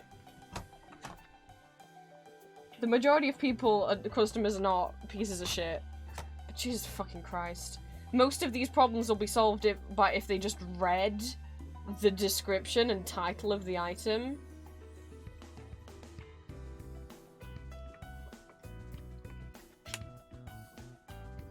Oh my god, other messages I get with people asking me to make sticker sets for certain fandoms, but they aren't offering to commission me to make them, they just want me to make, like, custom stickers and put them on the shop, and they'll buy the stickers, but they don't want to pay to commission it, and I'm like, well then no. What?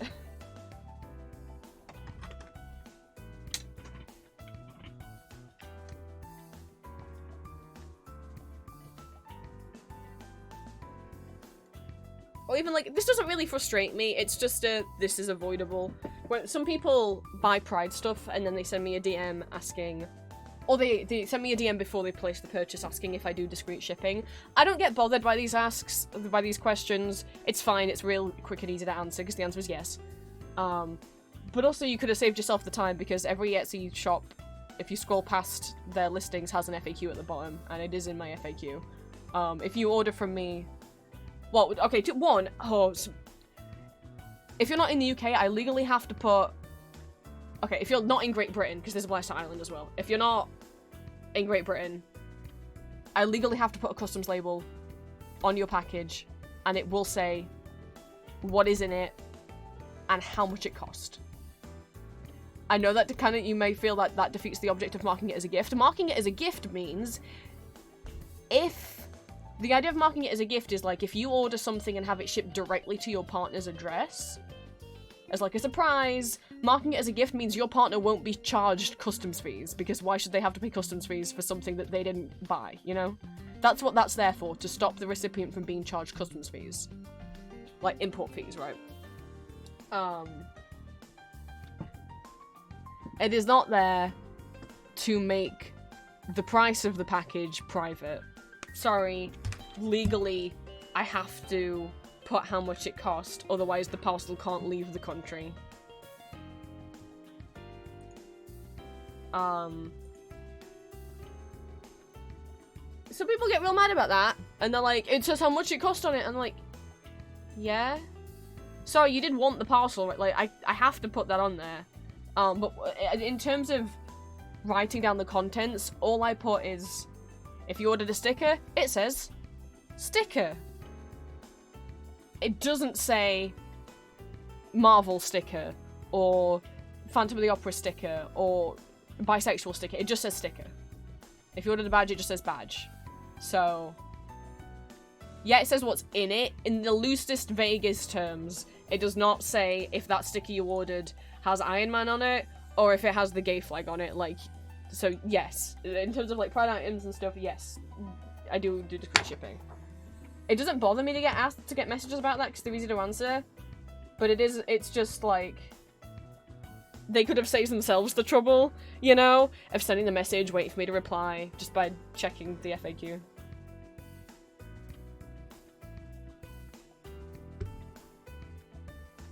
I think there's only 3 things in the FAQ, which is, yes, I offer discreet packaging, no, I don't sell my prints any bigger than A4, because how the fuck would I ship that? I don't know how you ship something A3, I think you have to roll it into a tube, and I don't know how to ship tubes. I think you have to take them to, like, a specific drop-off point or something, because I'm not, no, that's complicated. And no, I don't offer digital downloads of my prints, because that's how you get your art stolen. That's how someone just comes along and buys the high quality version of your art and then just sells it themselves. So no, I don't offer that. It is swish swish time. Let me pause. I shouldn't have pressed that. Why did I press the button on my mouse? Hang on. Okay. Oh, I only picked up... I couldn't remember how many badges that I'd made when I was downstairs collecting the pieces. But for some reason in my head I was like, yeah, it was 7. It was not 7. It is 9. I need to go downstairs and pick up 2 of each badge part. I'll do the swish swishes first. We'll do the swish swishes and then I'll go downstairs and get the other badge pieces. Oopsie. I didn't count before I went downstairs. I just was trying to remember and I was like 1, 2, 3, 4, 5, 6, 7. Yeah, that's how many there were. It was like 3, 3 and then 1. No. No, it wasn't. We'll do the swish swish first and then I've got to go get 2 more pieces. Oh, I'm gonna sneeze, hang on.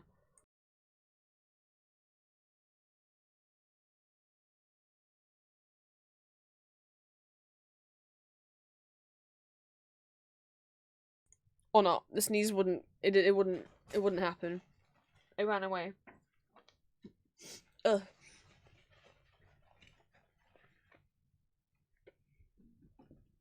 Okay. Sorry, let me get the mic closer.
And now I have a Connect 4 board.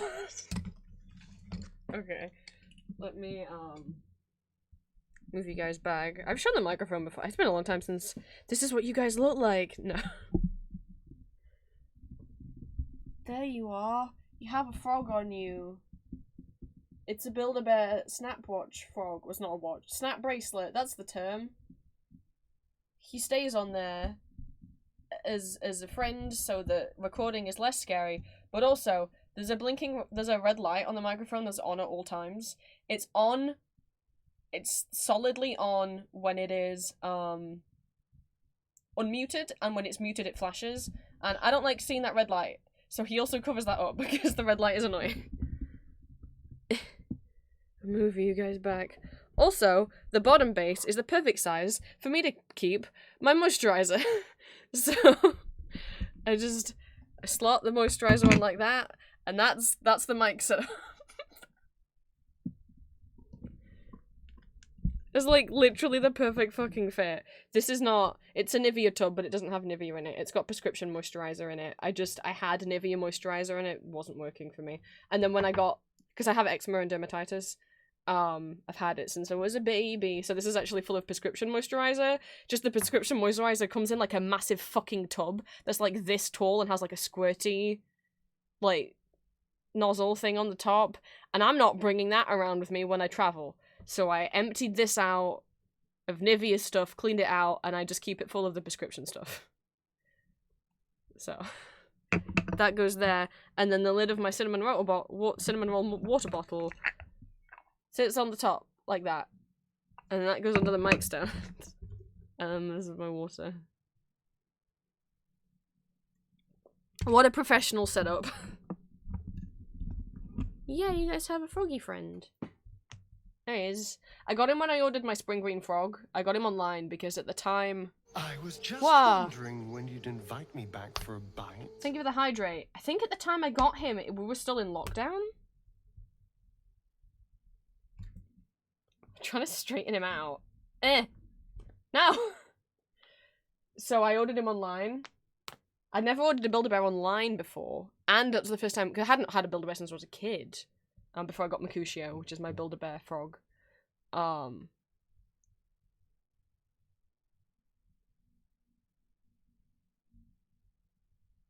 I was like, I thought he was so cute, and he'd just been released, and I was like, no, it was like the second time he got released, because I'd already seen pictures of him, and I was like, that's so cute, and I really loved him, and I was like, I'm gonna treat myself, because it's lockdown, and I'm sad, and,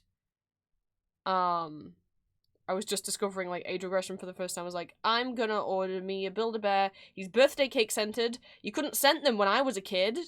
But you can put scents in them now. So both, Mercutio, which is my spring green frog, Orpheus, which is my pink axolotl, that I got, like, I was on the newsletter list for what, I missed them the first time they were in stock, which was, like, years ago. But I was on their email list to get, like, an email as soon as they got back in stock. And, ow! Fuck! Ow! That actually... Why did you snap closed on me? He, like, just went, like, pow! Right into my knuckle. Ow. So I got him, like, the moment they got back in stock. And they went out of stock, like, within, like, a couple hours. And then I was also, my third Build-A-Bear, which I have, I had a few, I don't have any of my childhood ones. As a kid, I had, like, they had one that was, like, a St. Patrick's Day kind of one. It was white, and it had, like, clover print over its body, and I think I had, like, it had some gemstone ones. I have pins. You used to be able to get enamel pins of the bears, so I do actually have pins of 2 bears of the amethyst pin. And, like, this one that's, like... I don't know if they're worth anything. Vintage Build-A-Bear pins. One that's, like, a pink bear with a flower. I don't know. I don't have any of them. Anyway, before the frog attacks me again, the third one I have is Cinnamon Roll. I was on the email list for him, but I find him frustrating. I love him. His head's very cute. I love that I can dress him in clothes. Like, it doesn't bother me that that's way bigger than Cinnamon Roll's actual body. I think he's really cute that you can dress him up. But the tail is done so badly. So Cinnamon Roll has, like, you know, that cinnamon swirl tail. I get, like, them not knowing how to deal with that, because they're like, normally with a Build-A-Bear, they have the little tail and they have a hole in the pants you poke the tail through.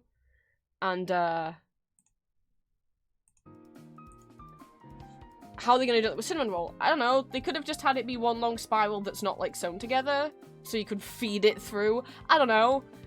The solution they made is they just, like, glued the whole tail onto his back.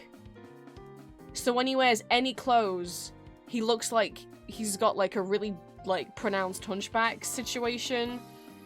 Like, he just, like, it's just this butt, because it's not even, like, on his butt. It's, like, because the tail comes out of his butt, and then they've, like, glued it, like, going up like that, up his back. So he's got this weird lump, and it's really hard for, like, pants to stay on him, because they're not made to go over the weird lump of a tail he's got glued to his back.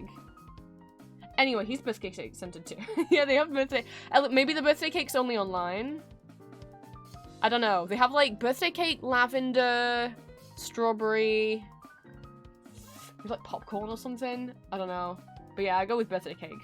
Which, when I first opened the box, when I got my first scented bear, I was like, I've made a horrible mistake. It's so strong. Don't worry if you have that reaction. The scent will only be strong for, like, the first, like, day, half a day, and then it'll mellow out, and then it's fine. Now I can't smell them unless I stick my nose right in there. This fucking... Anyway, I bought him at the same time I got the Spring Green Frog. I don't know if they have all of the scents in the store. I have not bought a bear in store since I was a child. I just get them online the occasional time I've wanted one, because often they are online exclusives. All the best ones are online exclusives. Or... I'm scared. Maybe if I was with Julia or something, but, like, on my own, going in a Build-A-Bear. I know it's fine for an adult to go to Build-A-Bear, but I'm like... It's scary. Like, cause the whole, like, you know, when they... As a kid, I don't know if they still do this, they would, like, give you the little heart they put inside them and you'd make a wish, give it a little kiss. Like, I'd want to do that, but I don't want to do that with an adult looking at me. So... I never had voice boxes put in them. Oh my god. I hated the idea of them.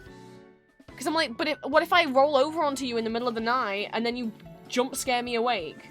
Which is why I do not have any of the Pokemon ones. I would have got Umbreon, probably. But the Pokemon Build-A-Bears, one, the majority of them are online exclusives. Two, they're like an online exclusive set, which is the Pokemon, plus like a kind of pajama sleepwear cape, which is really cute, plus a voice box that makes the Pokemon sounds. You cannot order them without the voice box. So I never got any of the Pokemon ones. I'd have liked Umbreon. I love Umbreon. But you can't... I guess I could have bought him and cut him open and pulled out the voice box. But that feels cruel.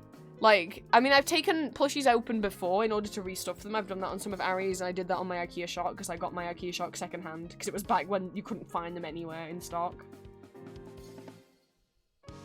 But, like, why don't they offer them without the sound? I think they'd sell more of the Pokemon plushies if they offered them without the sound box. But I guess then they're like, well, then we have to manufacture ones without the sound. Then how about just make them all not have sound? Statistically, I do not think the majority of people who buy from Build-A-Bear have the sound boxes. I would think more people have no sound than have sound. Maybe I'm wrong. Anyway, Mr. Frog. He didn't do the thing. You meant to do the thing. He doesn't have a name. I've never given him a name. But he hooks things and his butt sticks up. He has no stuffing in his legs. They're literally just, like, hollow. An iCarly one is a kid that played the theme song. Okay, I actually had another Build-A-Bear that I didn't want to admit to. Again, this is more my, like, I thought these movies were okay. I thought the first one was okay. I willingly, like, had, like, a sticker book that I did collect. I thought the second one was better, and then by the time the third one came out, I hated them. I didn't like them. I hated the third movie. My parents made me watch it anyway. So I had the High School Musical Build-A-Bear. I don't think he made sound. It said High School Musical on, like, on his bottom paw. I just had generic clothing, but it had, like, a dog tag necklace that had a picture of, like, the High School Musical cast on a dog tag. Yeah, that was the thing. I think I remember having it in, like, a white tank top and, like, a denim skirt. I never named it, because, like, here's the thing, like, the few Build-A-Bears I had that one, and I had the Lucky Clover bear. I don't know if the amethyst was mine or if it was Mum's and she just gave me the pins. It's just like... I had them. I never got attached to my Build-A-Bears as a kid. Like, I never named them, I never played with them, they just kind of sat on my bed. I think, like, going to the store was the enjoyable thing. They used to have, like, computers, like, PCs that you would, like, log onto to, like, make your Build-A-Bears, like, certificate yourself and stuff. I don't know if you still get a certificate if you do it in store. That's another thing. I don't want to be embarrassed by doing the certificate in store. Whereas online I can do the certificates without any shame. I have them down here. Oh, two of them really faded, or did they just use shit ink? One of them's like, this one's clearly blue on the end. And these ones... This is not... But yeah, I wrote my name of who they belong to. Oh no, not- oh no, I feel bad about that bottom one. That bottom one is one I do not have anymore. So I don't know where Mercutio's is. Not Mercutio. Yeah. Mercutio's isn't in the pile.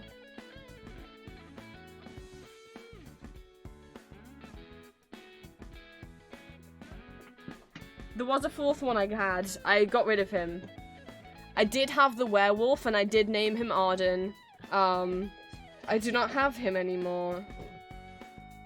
But why? It looked really cute in the picture, and then it came, and its face was kind of a bit deformed. Like, I thought the werewolves were really cute with their snout, like, facing outwards, but my snout was drooping, like a fucking Squidward nose. It didn't look cute. And it shed fur all the fucking time. And I kind of got him... all the other Build-A-Bears I'd been waiting for so long, like I'd wanted them for ages before I bought them. That was very impulsive. And I didn't want him. I don't have him anymore. I put him in a charity bag. He got donated. So I don't have... Mercutio certificate here. I don't think unless water got spilt on them. Unless they just changed how the quality of the print. Hello. I'll become a goober. Because, like, both... These two certificates are from 2022, and they're, like, a grey border, and they've, like, faded in, like, the exact same way, in the exact same corner, but none of the rest, like, the balloons and things aren't faded or waterlogged, so I'm like, clearly, if I spilt water, all of this would be damaged, too. So they just printed them shit.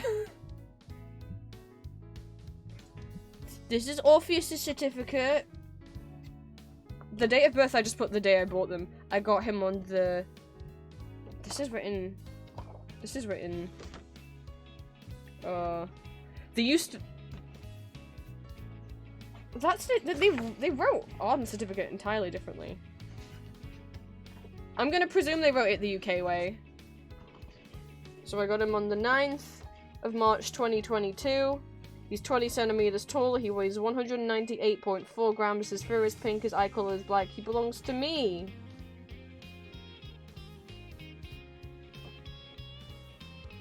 Whereas Cinnamon Roll's 41 centimeters tall, and he's 300. I'm sorry. He's like double the weight of Orpheus. Oh my god. The heck? Well, I don't know what Mercutio's certificate is. I'll become a goober. Hang on. And I'll go get those batch parts. I didn't forget. I just got rambling about Build-A-Bear. You know what pisses me off with Build-A-Bear? I could talk about shit for ages. I'm like managed to be quiet and shy, and yet like when I'm on stream, you're just getting my string of consciousness. Because this is what happens in my brain all the time. Oh, I'm big. This is what happens in my brain all the time. I bought a Build-A-Bear for a friend as a gift. I got her the Highland cow, but she lives in like America. I live here, right? So it's like, that's fine. There's a Build-A-Bear UK website store and a Build-A-Bear USA website store. I'll just go on buildabear.com and... Oh, wait, that's weird. It redirected to .co.uk. That's fine. I guess it'll... Because it knows I'm in the UK, that's fine. I'll just like figure out how to change like the country. Normally there's like a bar on the top. You can change what country you're in. I can't. Oh, there's not. Okay, let me just Google. Maybe there's like a more directly. Oh, no. If you're in the UK, you cannot access buildabear.com. And if you are in the USA, you cannot access buildabear.co.uk. Not the big one, the regular little Highland cow. So if you're in the UK, you cannot access buildabear.com, and if you're in the US, you can't access buildabear.co.uk. And you may be like, well, that's fine. I mean, that makes sense. Why would you need to do that? Just go buildabear.co.uk and put the shipping address in as America. Like, because I was not gonna have that box shipped to me. Like, pay all the shipping to have it shipped to me and then pay even more expensive shipping to then ship it to America. Right? I was like, I'll just have it shipped directly to them. Right.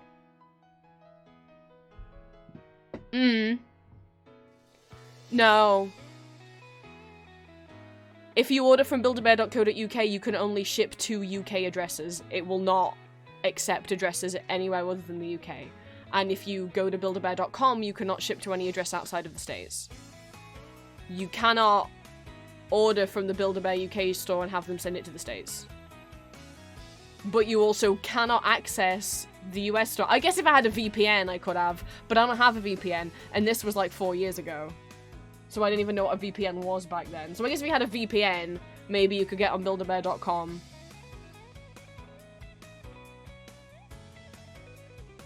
It's like, I get they're not letting me on buildabear.com because they don't want a UK person to put a UK address in, but I'm not going to. I'm going to put a US address in. So yeah, I ended up having the whole shipped to me to then ship it to her, which felt really stupid and cost me a lot more money.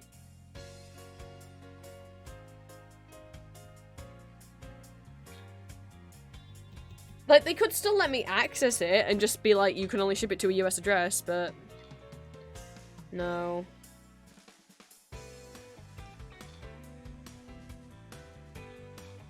Boo. Hi, Alex. Right. I'm gonna go get the extra badge parts because I accidentally only got 7 instead of 9.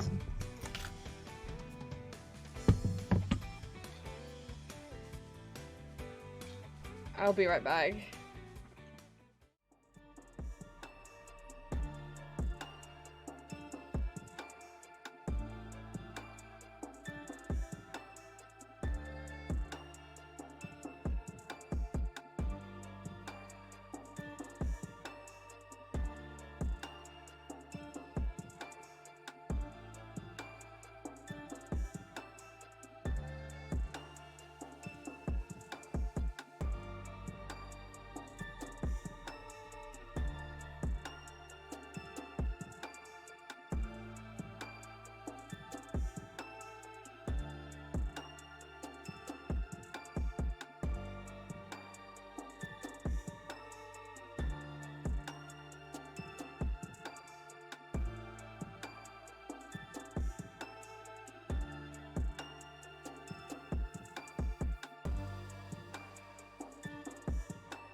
I was gone so long it changed to Toontown music.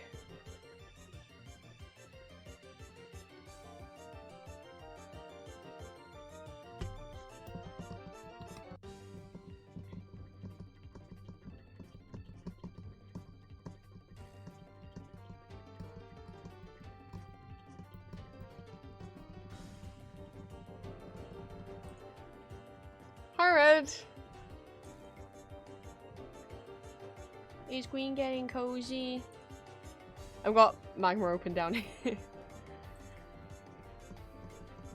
I was looking at what music to switch to. I mean, I do like the Pre-Thinkers theme. But I don't like the Pre-Thinkers since he messed up book. I could give people war flashbacks with High Roller theme. I hate that the Cups and Balls theme from the High Roller fight is such a fucking bop. Like, out of all three of those, like Shuffle, Puzzle, and whatever the fuck the third one was. Trivia? No. Trivia? Yeah. Right, it's bad making time. I have one piece of acetate left in the old bag. I bought a whole new box of badge parts. You know, 500 of the tops, 500 of the bottom. I shouldn't call them tops and bottoms. 500 of each of these pieces, and then a whole new fresh bag of 500 sheets of acetate. I run out of the acetate faster because sometimes they get kind of dirty. It's really easy for stuff to cling to them. It's literally acetate. This part of the song fucking, it's such a bop. This is just the round one High Roller fight. Phase one, sorry. Like that bit slaps. But yeah, the acetate can get shit stuck on it so easily, and sometimes, and if you try and clean it off, you'll just get more shit stuck on it by touching it. So sometimes they're a lost cause. This is phase 2's theme. Real Kindle Fire, I thought I could see if I can use that during Magma. It might work. I mean, Magma, you can open the Magma website on anything. Like, you can even open it on your phone and draw with your finger, but it looks like crap on the phone. Like, if you try and open Magma on your phone, it doesn't really have mobile, like, capabilities. So it just goes like this. Sorry, let me. Like, it technically works on mobile, but it'll go like this size. And that's what it'll look like. And you can't get really, like, oh, I have so much room to draw, you know, like, it's really awkward.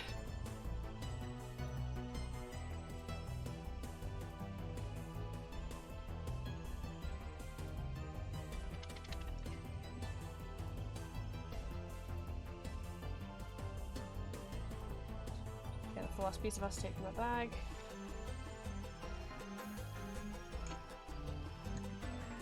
Yeah, as soon as you click on any kind of tool or anything, you can't see anything else that's happening.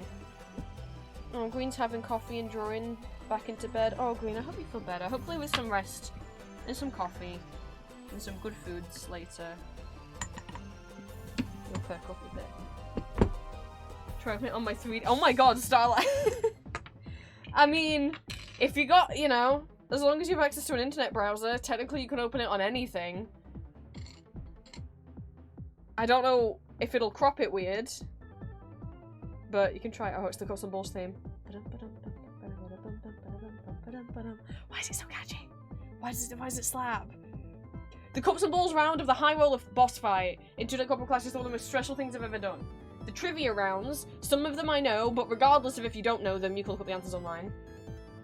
The puzzle is literally just, you get two little guys and you have to try and defeat them only using one kind of gag. It's really easy. That's easy. It's not a puzzle, really. Cups and Balls is what it sounds like. It's balls on one ball, under one cup, and they shuffle them around. Well, instead of balls in cups, there's 4 robots. One of them says hello. Hi, Barbie. One of them says hello, and then they switch place, and then they go under cups, and you have to, you know. But they move so fast at the end that it's, like, physically not possible. Like, to the point where, at the end, you can't even see them switch. They go like this. Like, it just jerks forward and backwards. Your eyes can't even see where it goes.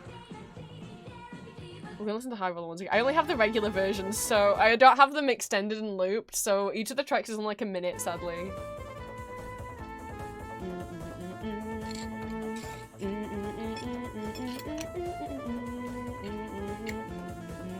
I still haven't beaten the high roller.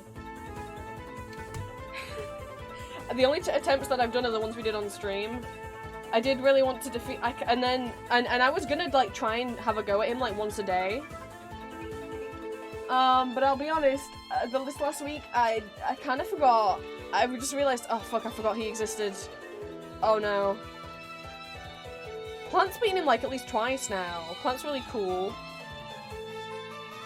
But I tried once last year, we didn't win. This year, I got, what, the first time we died at phase 2 and then the second time I died at phase 3.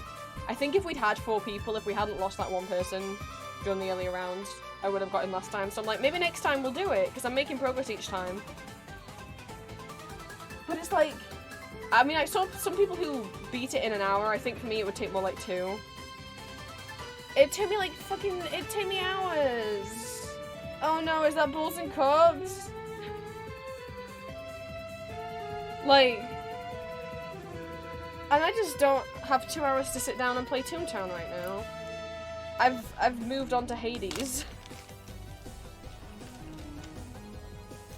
That's fun and doesn't stress me out, because even if I die, I get rewarded with getting to see Achilles' beautiful face. If I stay alive until the end, I'm not gonna get to see Achilles' beautiful face, so, you know. There's perks to not making it. Oh, I'll be so happy to do the Hades stream on Wednesday. I have the dentist Wednesday morning, so I'll be going to the dentist, hoping they don't find anything wrong. I've been brushing real good. They shouldn't find anything wrong. I haven't been in any pains or anything. So fingers crossed they don't find anything wrong and don't need to do any more surgeries on my mouth. And then I'll come home and I'll eat lunch. There's like a grocery store kind of 5 minutes away from the dentist, and I was like, Dad, do you think maybe we could stop by there? But he said we'll see how he feels on the day, so maybe I'll be able to buy food, like some fresh bread to have for dinner. Oh, I got 2 pieces instead of 1.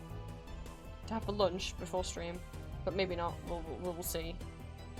Oh, it's got something stuck to it.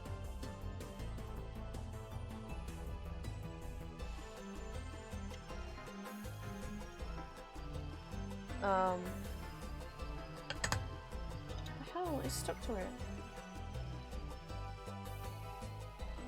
Well, I've touched it too many times now. That'll have to go in the bin. God dang it. Regardless, then I get to come home and play Hades. That's my reward to get me through the dentist.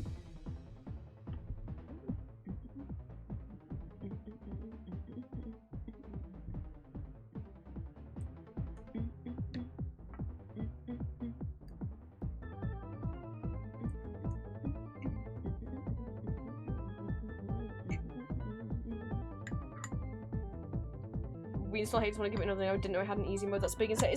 Yeah, like I remember knowing about God mode when it came out, because it's not called easy mode, it's just called God mode. And the idea of God mode, because people were complaining about it, which is fucking stupid. The idea of God mode is it's for people who want to play the game because they want like the story, but don't care much about dungeon crawling or going through all of that. And there were some people being like, oh, if you play on God mode, you're like not a real gamer, blah blah blah blah blah. It's like, shut up. It's not taking anything away from you, it's just adding an extra feature. Julia! You EP, you stayed up late downloading SimCC? Oh, silly baby. Good morning, Julia.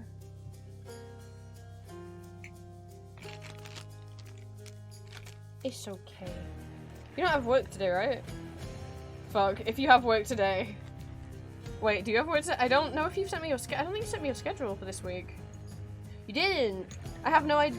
I think you told me verbally, but I have a bad memory, so I don't remember. You do? No! Oh no!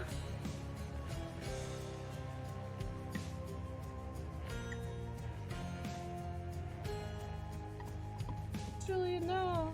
Oh, the side question with 3DS? Uh-oh. 10:30. Just like, you might be home for like 7 p.m. maybe my time, like half 7. Look, Julia, look. I started coloring them in.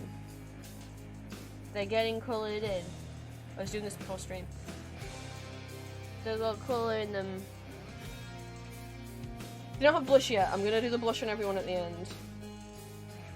What are people actually saying that? Yeah. Which is wild, because it's like, no one's making you play on God mode. Oh my god, I saw the Layers of Fear post going around Twitter again. I'm gonna fucking punch someone there. No, I'm not a violent person. People don't know what the Layers of Fear post is. Layers of Fear is a horror game. And people got fucking pissed. Not because they're not at the well, not like whether the game's good or bad or how it plays. At the fact that, you know, when you there's this fucking tweet that got pissed at Layers of Fear and loads of people were like, yeah, this is stupid. So when you boot up a game, it might say viewer discretion is advised. But what does that mean? It can mean anything, right? Like, that could mean that there's gore, it could mean that there is going to be pictured, like, abuse, child abuse, sexual abuse, like, that's not detailed enough trigger warnings for people to actually have an idea of whether a game is going to be safe for them to play, right? So, normally people have to wait until someone else plays it, and then hopefully someone writes up the trigger warnings on, like, doesthedogdie.com or something. But what Layers of Fear did is it has a super detailed viewer discretion screen. It's this whole big, like, multiple paragraphs. It's not like too small to read or anything, but it's multiple paragraphs, and the whole first paragraph, it says, you know, viewer discretion, like, is advised. This game contains themes of, and then it lists them. It lists every single trigger warning that you could possibly need for the game. Which is great. All games should do that, but no, Twitter gamers didn't think so. Twitter gamers was like, what the fucking fuck? If you need trigger warnings like that, you shouldn't be playing horror games. Why are you even opening a game like Layers of Fear if you're gonna be a baby and need all those trigger warnings? That just spoils the game. It ruins the game for all the rest of us, and it's like, oh my god, grow up. You can just skip past that. Like, the moment you read it and it says, this game contains scenes of, and then it starts listing, stop reading. Just stop reading and click skip, and you won't get spoilers. You know, if people need trigger warnings for stuff like that, they shouldn't be playing horror games. Shut up! Shut up! Shut up! And that post is like, that tweet's like a year old now, but it was going around again the other day, and I'm like, oh, fucking Jesus fucking Christ.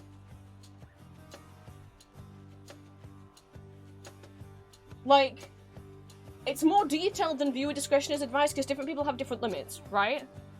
Like, plenty of people can cope with seeing, like, gore and blood in a horror game, but can't handle flashing lights because they have epilepsy, for example.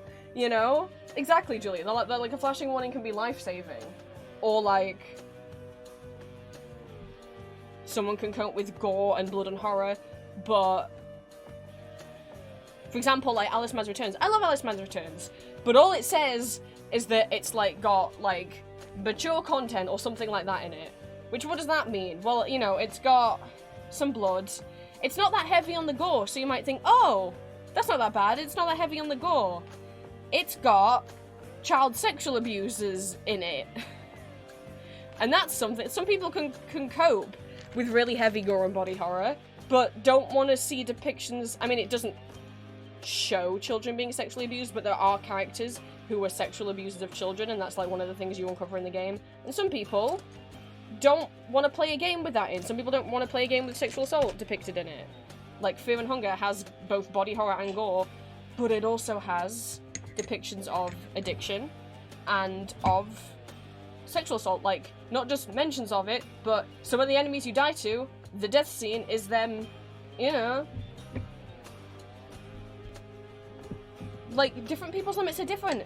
There's plenty of people who can cope with gore, but just not other things that might be in the game. The fucking tweet has so many... Like, obviously there's a lot of quote retweets being like, no, idiot, these warnings are helpful. If you think that this is spoiling the game, just stop reading the warning as soon as you realize what it is. Like... But no, the Twitter gamer bros were very angry that it was really detailed, and most of the replies agree, like, this is stupid. If people are gonna get triggered, they shouldn't even be playing horror games. How do you go around your life if you're gonna get triggered all the time? Like, I fucking shut up. God. I'd forgotten about that whole fucking tweet, and then it popped up yesterday. I'm like, no, not again. Making games more accessible for other people does not make them less accessible for you. Like, having more trigger warnings does not ruin the game for people who don't need trigger warnings, and having a easy mode, like a god mode on Hades, that makes you, like, not invincible, but, like, basically makes it that you take damage way less to make it easier to play the game. Because some people really want to experience the art and the story, because Hades has a really nice story. However, just don't like dungeon crawlers, or haven't played a lot of dungeon crawlers. Why should they be not allowed to play the game? For one, there's the one perspective of that's more money, you know, Supergiant will make more money by allowing people who aren't as experienced in these games to be able to play it. But also, like, no one's making you use God mode. Like, you have to turn on God mode before you even hit play a game. Like, it's not even a thing that pops up. You have to go into the settings and dig around and find it. Like, so many people don't even know it's there. People that complain about that, where their agency is a badge of pride, nobody outside of Twitter, Gamer Bro, TM Sphere gives a shit, yeah.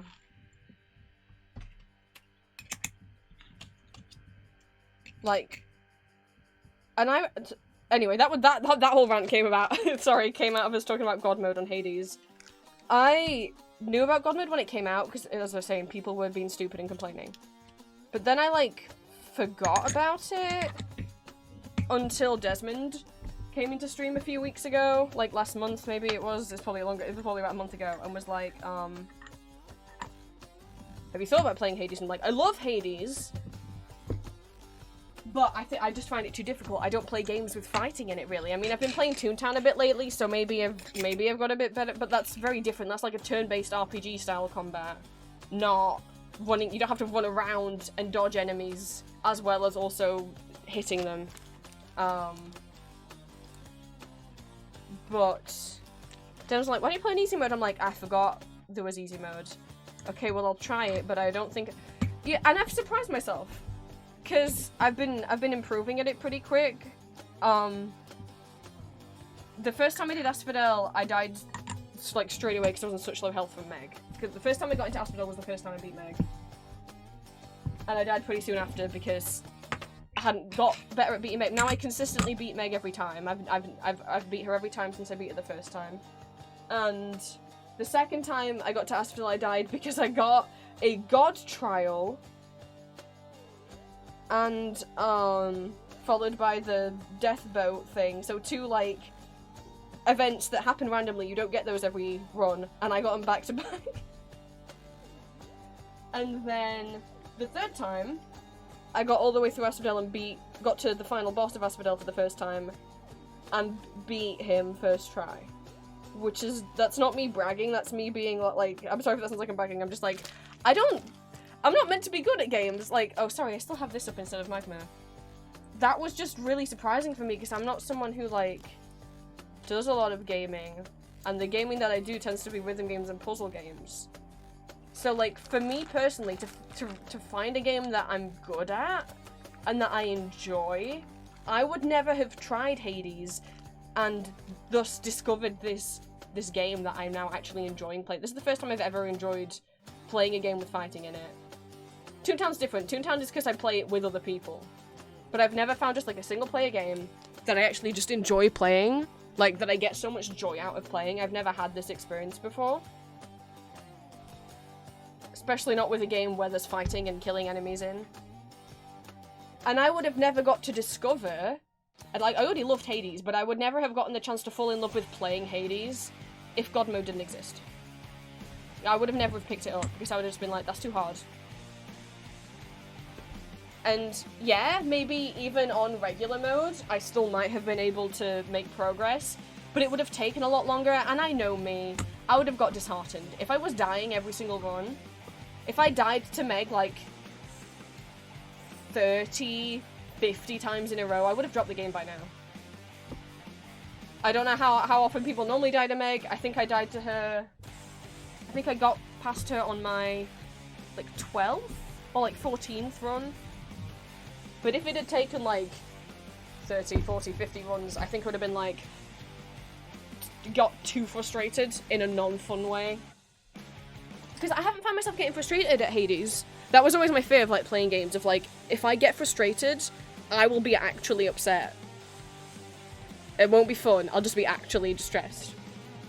But I don't feel frustrated when I die at Hades because they were smart and they made the death area, the death, you know, yes, it resets all your progress of the one you were doing, but you get rewarded by getting to talk to Achilles again and Nyx and go to the lounge and upgrade stuff. The only way that you can upgrade your weapons, buy new items, like, well, not buy new items, but, like, trade for items, upgrade your weapons, upgrade your stats, talk to characters, get more lore and more of the story, is by dying and going back to the hub.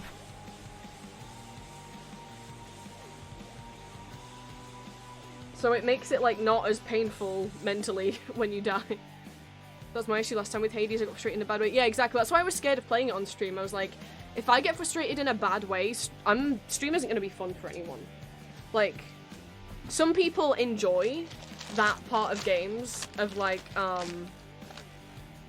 being stuck on something, because they get a big sense of accomplishment when they then finally beat it. But I don't get that. I don't get a sense of accomplishment when I beat a level. I mean, I have when Hades felt pretty nice about it. That's interesting, because normally I wouldn't. But, like, if I got to a point where I was, like, really frustrated with a game, and then kept trying to play, and then I eventually win, I wouldn't feel that sense of achievement. I'd just be like, well, like, I would just drain myself, you know, and genuinely feel unhappy. And then that's not fun. Why are you playing a game for fun if you're gonna be like, you know, like, and some people like that. Some people are fine with getting angry at a game. But I don't have any fun in getting angry. Personally. So, like, if not for God mode, I wouldn't have got to pick it up right. I've got one pin. It's an old pin that not many people buy. It's in a drawer down here, so I'll grab that. And then he is done.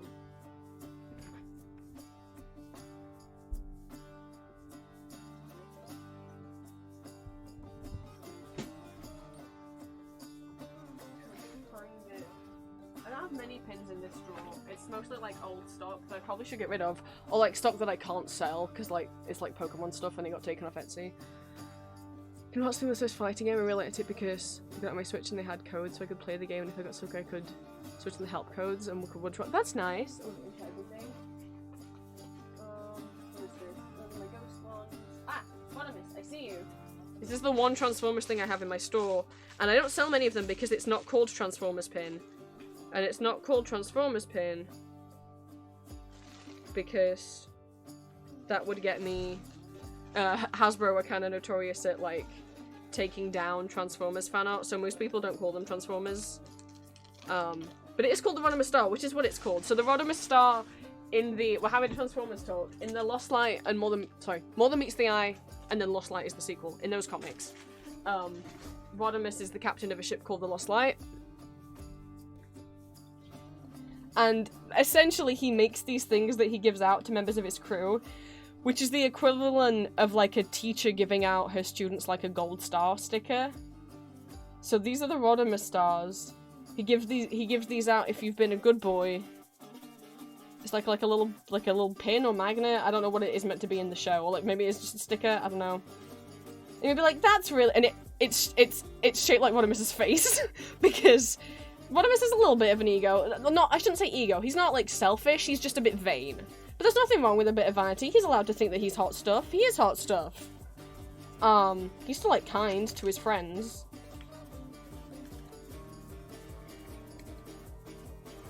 So, you may be like, well, that's quite silly. Don't worry, it gets emotional.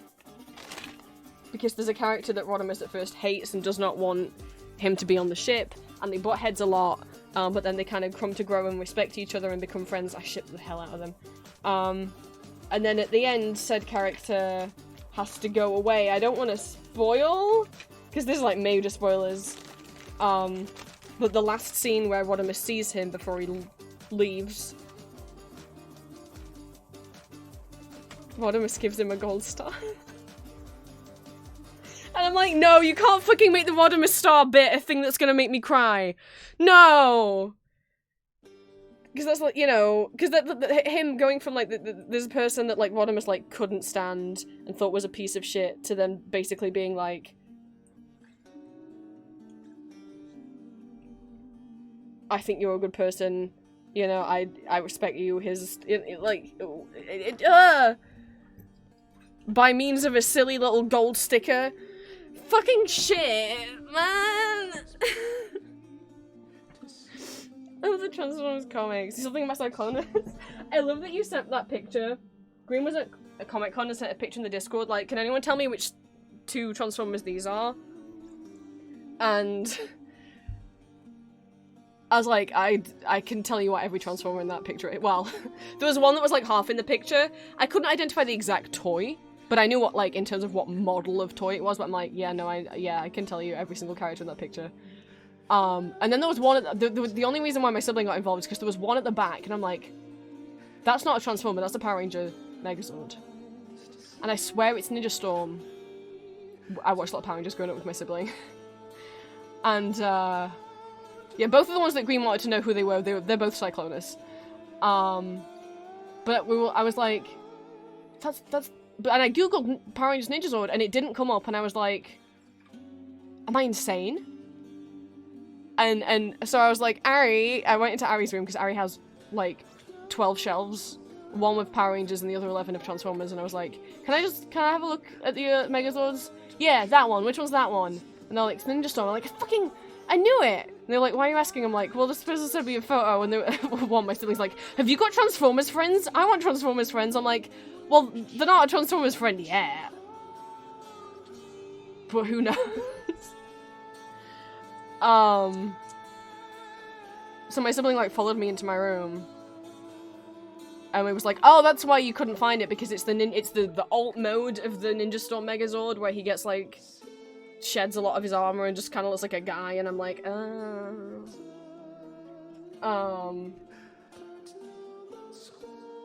And then my sibling was getting into specifically, like, because my sibling actively collects the toys, so while I could name every character, there was 2 Cyclonuses, like 2 Optimuses, I saw Vector Prime in the back, Spring Arm, the Robots in Disguise, what? No, there's Robots in Disguise, which is a 2001 cartoon, but then they also had a Robots in Disguise cartoon that came out in, like, 2019 that was also called Robots in Disguise, so that's confusing, but I was like, that's Strong Arm. My sibling identified the one on the side, but then they specifically knew what some of the toys, like, exact models were. But then we were both baffled by one of the Cyclonus, because we're like, why is he, like, translucent with, like, bits of armor on him?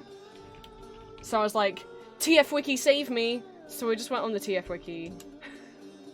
TF Wiki, my savior, my beloved. I love the TF Wiki. It's so fucking funny.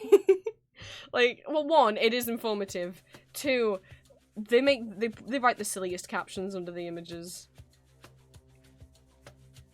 But also on the TF Wiki, under every character, here's Cyclonus.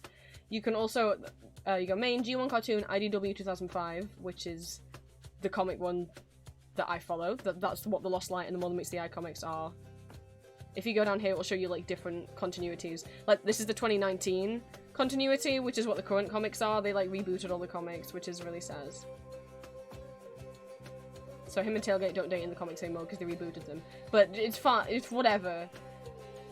If you want to know about Cyclonus in the comics, you can click IDW 2005. But we're gonna go toys and merchandise.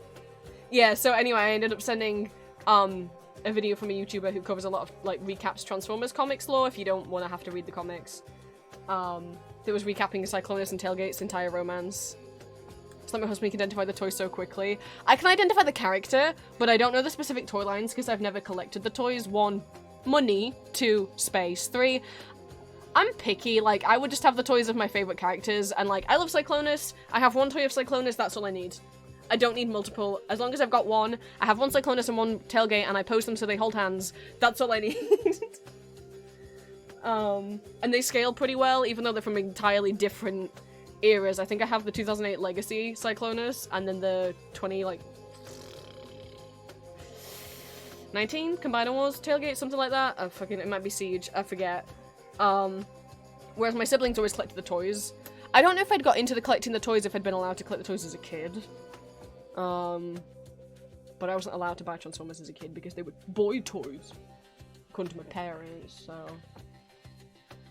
But the Cyclonus I feel bad. I've got rid of so many of my Transformers over the years. Basically, sometimes my sibling buys me Transformers, and then I have to give them back to them because I'm like, I don't have any space. I had Whirl, and I had a Perceptor, and I had a Rodimus, and I'm so sad. I had to give them all back to my sibling, rather than throw them away, or put, you know, charity bag or whatever. Because I don't have any room in my bedroom to keep them. I don't think my sibling will let me have them back when I move out. I will have to replace them. But because the Cyclonus and Rodimus came in a set together, and the other thing you got with that set was this little metal Matrix of Leadership, and I attached it onto a chain so that I wear it like a necklace. Yeah, that's the set. You can't fit the Matrix inside them, so that's the Cyclonus that I have. It's the Universe Cyclonus. But there was one in the picture and we're like, where the fuck was there a translucent Cyclonus? It's Platinum Edition Armada of Cyclonus. We just went through here because we were trying to identify one of the toys in the picture, so we just went, TF Wiki save me, and it did.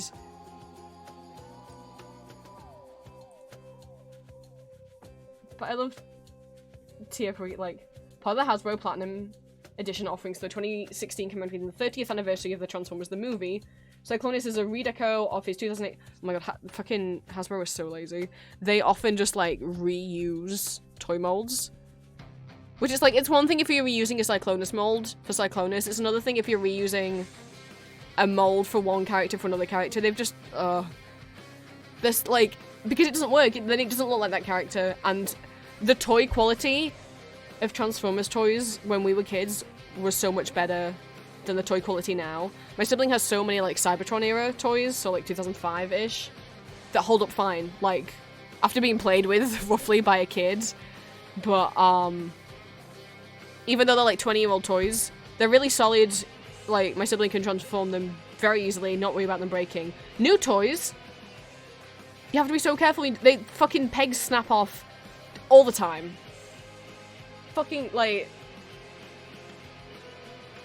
Anyway, featuring transparent spots of plastic to evoke his reformation in the movie. The translucent nose cone spike is now very soft, with the consistency of a wacky wall walker toy. But that Cyclonus is a little bit rare that you saw, Green. It was only stocked by 2 stores in the US, and in the UK it was only available as an online exclusive from Toys R Us. So, I don't know if that means he's worth anything, but he's a little bit rare. That he might not be, just because he's rare doesn't mean he's worth money, but... I love seeing this one. This is called Behold Galvatron Unicron Companion Pack. What possible toy could be from the Behold Galvatron! Exclamation mark.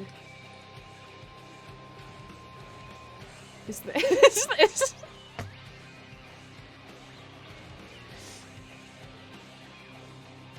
There he is.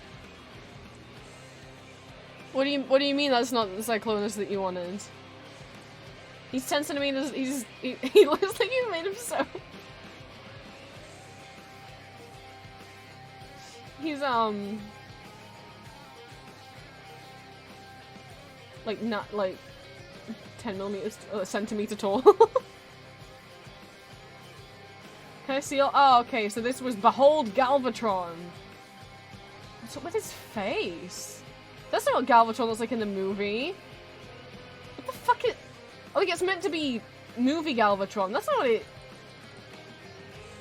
Oh, I thought he was wearing a mask. No. What is all this? Oh, he's got his own purple matrix. Anyway, so it's... These are what they are. Who... Why? What's the purpose of this stand? It's just clear plastic and it looks kind of shit. It's not even- it's just clear plastic, it's not trying to, like, be Cybertron. What's the point of the mini guys? Who have we got? Who have we got? It's based on the movie, so it's gonna be movie characters. We've got- look, here's my- Can I identify the Transformers made of soap? You bet! That's Ultra Magnus, that's RC, that's Cup, that's Cyclonus, that's Scourge.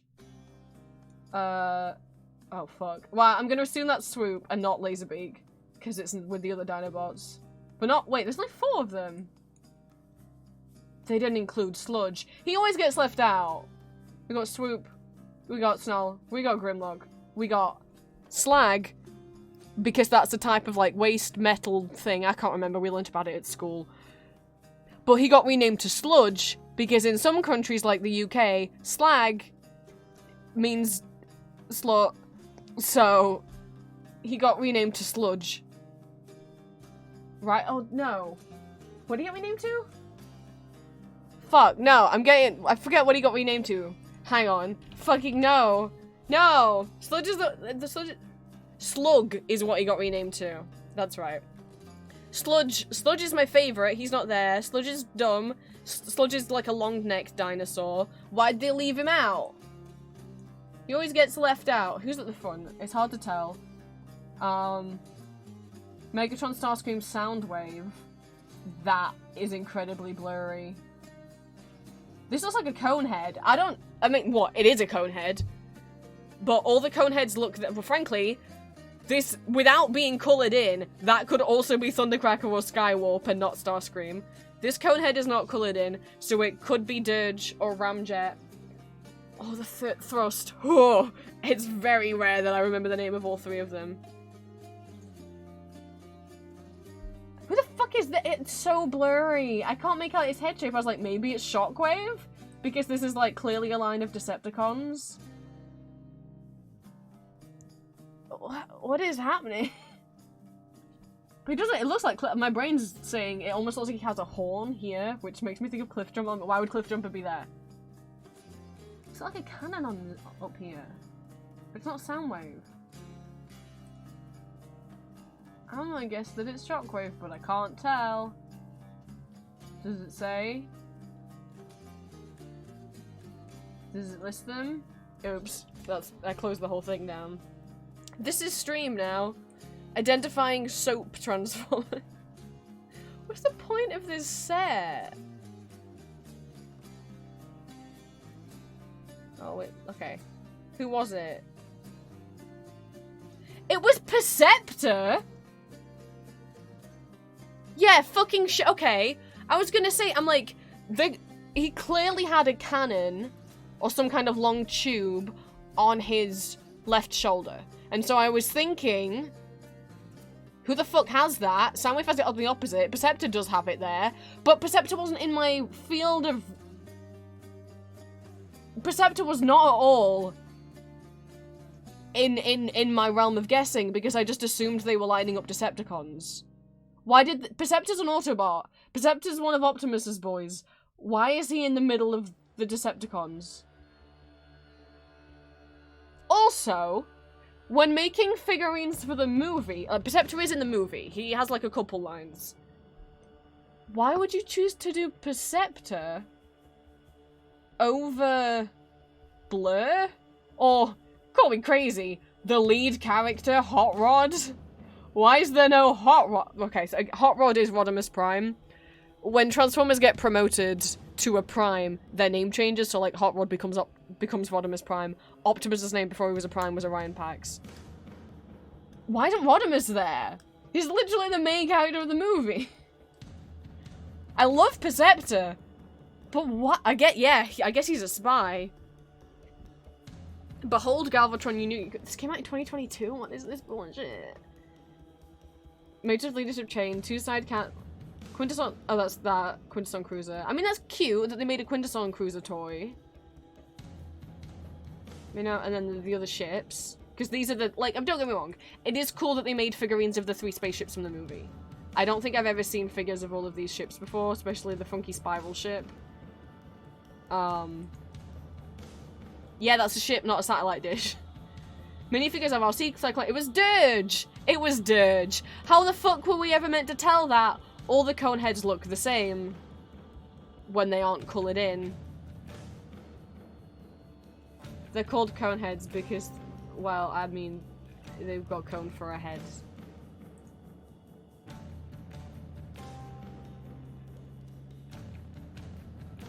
Have they got a picture of all 3 of them? I'm sorry, is that a real dinosaur?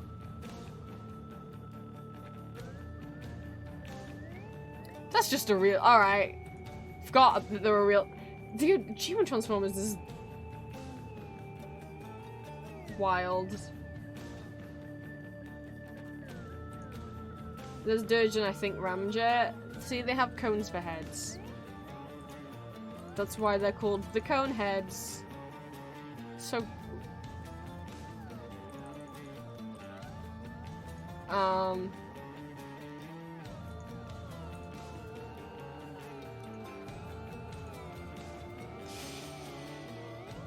Cut Megatron, Perceptor, Scourge, Soundwave, Starscream. Oh yeah, I got the others right.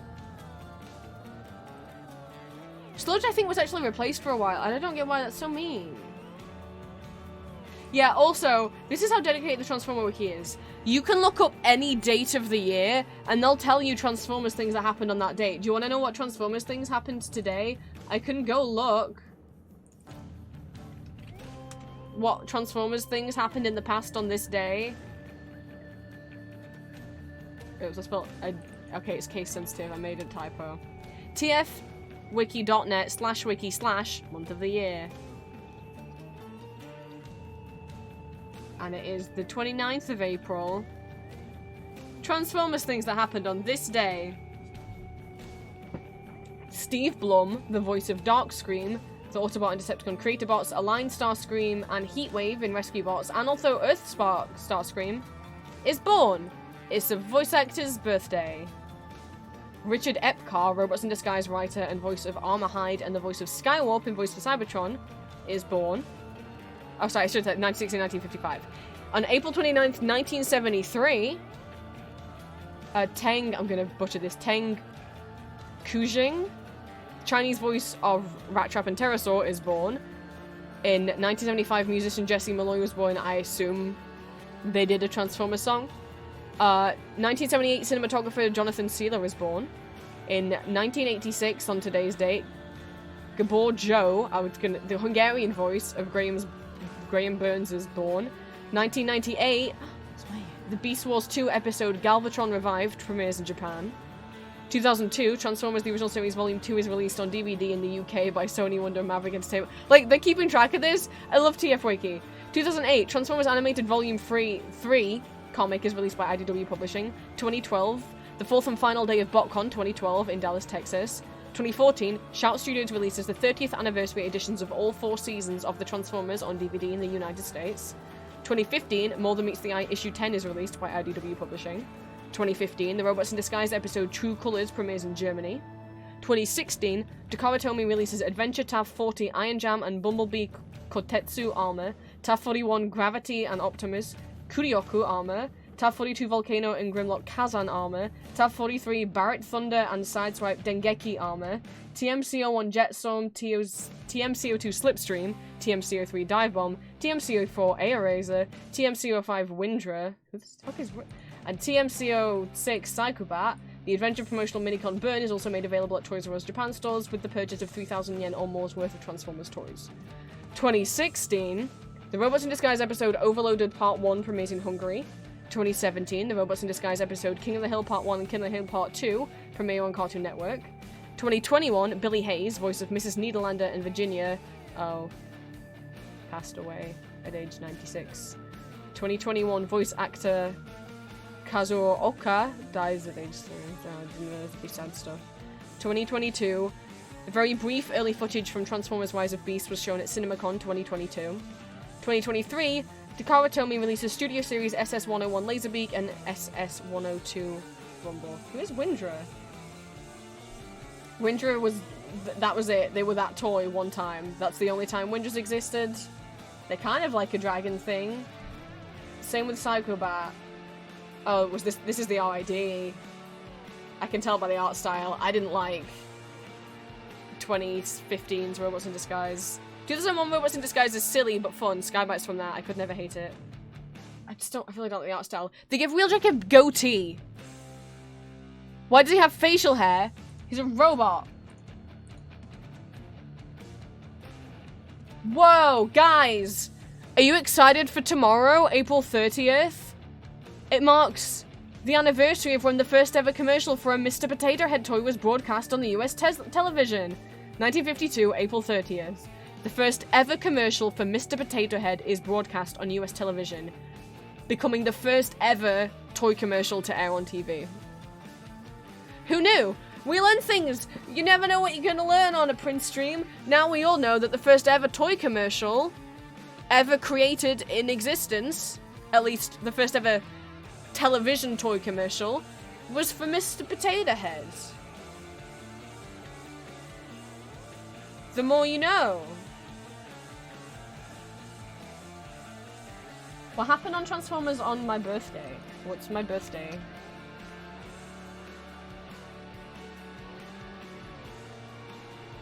There's never anything cool on my birthday. I hope I get something cool. My birthday is May 21st. Voice actors being born. It's the same birthday as the Notorious B.I.G.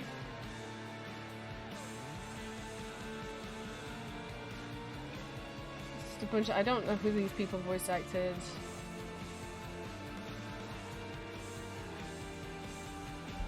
Wait for the Beast 2 story was released in Japan because they were the Beast Wars 2 OP single Get My Future, so the Japanese songs. Beast 2, Transformers Collection 2 is in New Zealand. Galaxy. Concept of the Japan. Windblade 2, a new Quincy did the first volume of More Than Meets the Eye. I like More Than Meets the Eye. Why did we put Transformers Animated Season 3 is really... I didn't like Transformers Animated. Rescue Bots episode, Hasbro hosts a fan first Friday. Beast Wars again episode. There's nothing that cool. So they want me to check what happened on your birthday. This is what street. No. Wait. Why does it say happy birthday under May 26th? Was that what is happy birthday for? Is that like when the TF Wiki was made? Oh, it was! May 26, 2005, the tfwiki.net community is founded on Wikicities. Aww. Happy birthday. It'll be TF Wiki's birthday soon. Aww. You got yours up.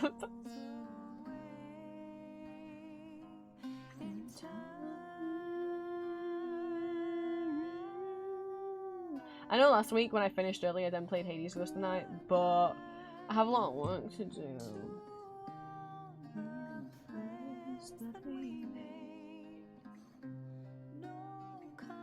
So, you know.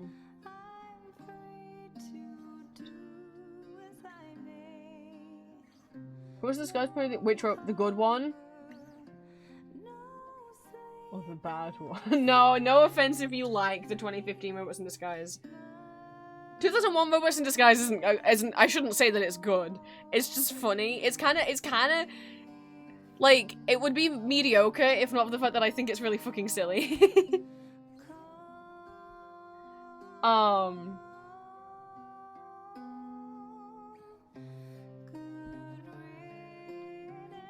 Yeah, so anything that happened on the same year, like the exact date of my birth. Yes! No, that's May 23rd. Fuck. 1998. On my exact day of birth, Wave 4 of the Beast Wars 2 toy line is released in Japan, consisting of Galvatron and the History's Greatest Showdown Leo Convoy vs. Galvatron 2-pack. I think Leo Convoy is cool. It's like, what if Optimus Prime was part lion? So this toy was released. Is it a cool toy? I think the gold's kind of weird, but that's fine. It looks so silly with his head poking up. It's Lion Optimus Prime. He was released on my birthday. And it's Dragon Galvatron. Beast Wars 2 had better designs than Beast Wars, I'm just gonna fucking say it. Beast Wars 2 was like the color. It's in the stage where they still liked a bit of neon. These boys were released on my birthday. I'll take it. I'll take an Optimus Prime. Optimus Prime is my favorite Transformer, and lions is one of my favorite animals. But yeah, no, I played a bit of Hades last time, once we finished early. But I'm thinking I should save it for Wednesday, because that's my treat. Well, it's not for that's my treat for finishing the dentist is doing the stream that I always do on a Wednesday, regardless of if I go to the dentist or not. But you know. Also, it's getting really hot in here. I don't know, do I do one Hades run? But then I feel bad for people who are gonna miss it. I was upset that Robots in Disguise 2015 was the continuation of Prime. Prime was really good. I haven't watched much Transformers Prime, but it is, from what I hear from other people, one of the best Transformers shows. And it's absolutely, if you want to get into Transformers cartoon, I would absolutely recommend Transformers Prime as a starting point. Also, it's the first time that Peter Cullen and Frank Welker got reunited to do Megatron and Optimus as voice opposite each other in a very long time. Frank Welker is the original voice of Megatron, and Peter Cullen is the original voice of Optimus Prime.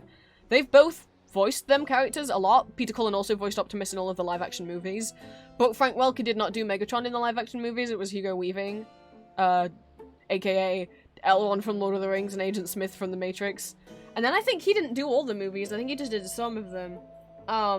But while they'd both come back as Megatron and Optimus, they hadn't both ever come back in the same show for quite a while until Transformers Prime, that was nice to have them back opposite each other. I personally don't really like 3D animation, so I don't... The designs aren't bad, I just don't love them. Like, I'm gonna say it.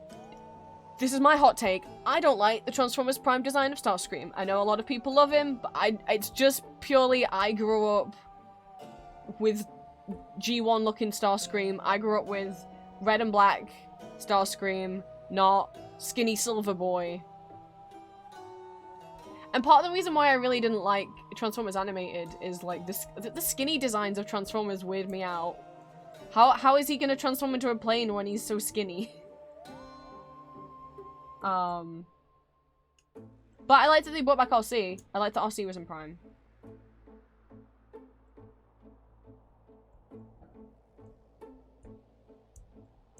But it did also carry a lot of stuff over from Transformers Animated, which Animated pissed me off. The plot was fine.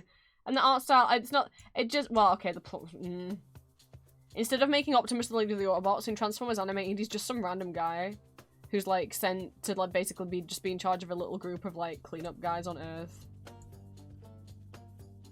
So it's a very different Optimus, because he's not, like, the leader of the Autobots, he's just a lowly worker.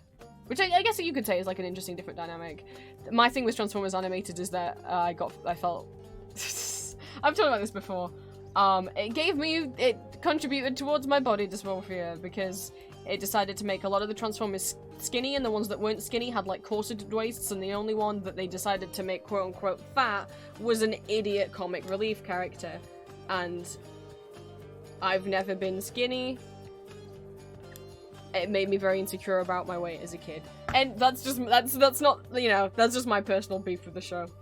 But Transformers Prime was so good. So for Robots in Disguise, it was pretty lazily animated. It brought back a lot of like fan favorite characters, only to completely change their personality. Like Skybite was in it. Wait, am I thinking of, wait, no, I'm thinking of Earthspark with Skybite. Earthspark was worse.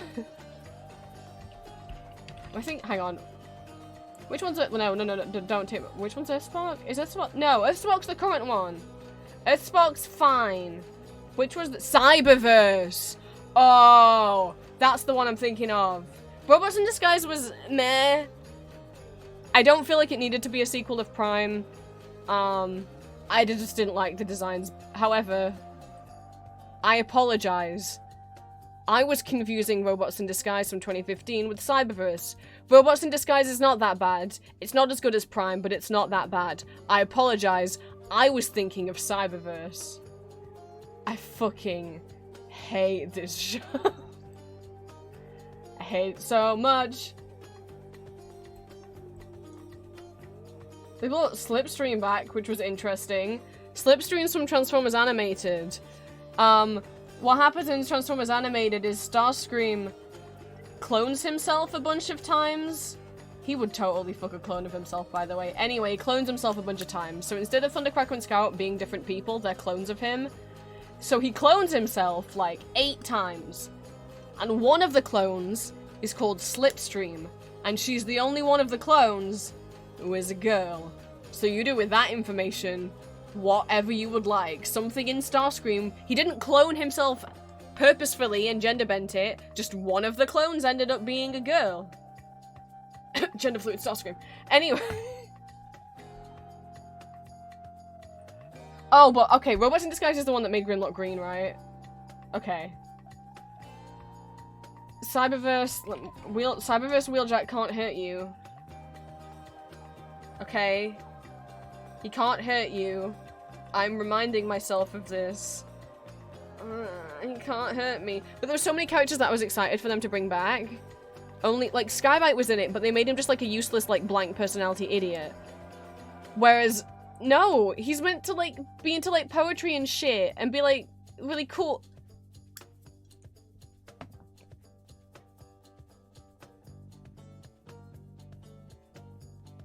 Okay, if there's a shark in the Robots in Disguise you're looking at, that shark is Skybite, and that show is the 2001 Robots in Disguise. I remember, oh my god, because I'm in the Transformers fandom on Tumblr, I remember when these images dropped, and people memeing losing their mind. You can't see this picture's shit. They gave him a goatee.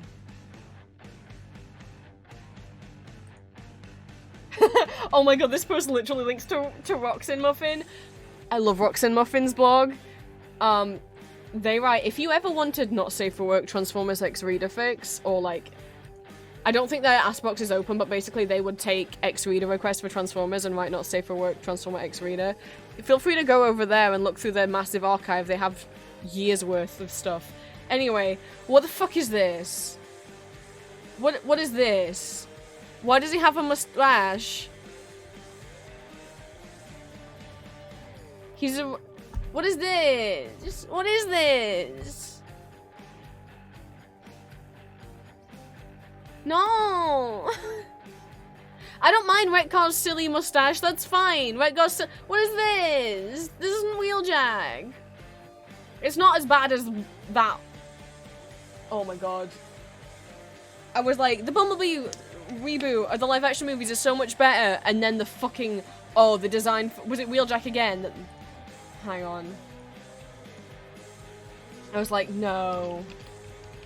I had faith. I liked Bumblebee. I haven't watched Rise of Beast yet. Was it Wheeljack?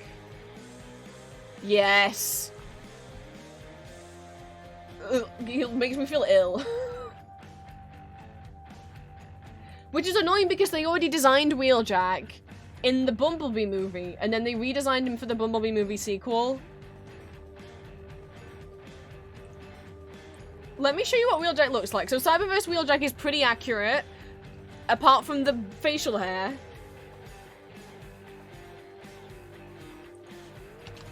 Let me get you G1 like, if you've seen Transformers Prime, that's a pretty accurate Wheeljack. This is what Wheeljack looks like.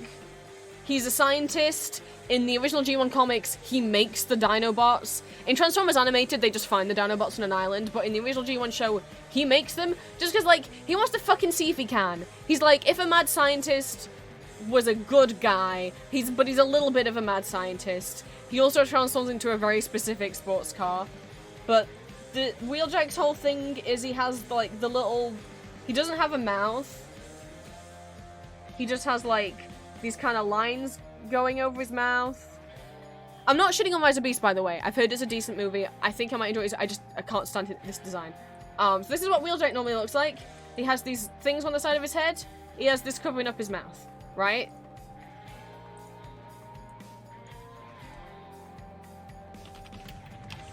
So I'll show you what he looked like in the Bumblebee movie, which is a pretty accurate, like, if you were to take the... I loved the Bumblebee movie so much, I got so hyped watching it, because, like...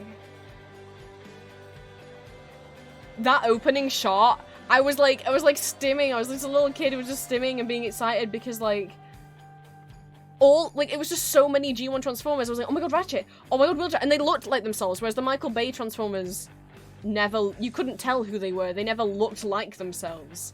But you got to see Soundwave, my baby, and Shockwave, and Ravage, and, like, all these G1 Transformers, and, like, Cliffjumper, and RC, and, like... even, like, probably even more, and I just thought, and they were recognizable. If you'd grown up on the cartoon, you could recognize the characters in Bumblebee. It was great. This is what Wheeljack looked like in Bumblebee. That's a pretty accurate thing. Here's what he looks like in Rise of Beasts. Now, the glasses may be what grabs your attention, but that's not what I have a problem with. What I would like to bring your attention to... oh, his lips.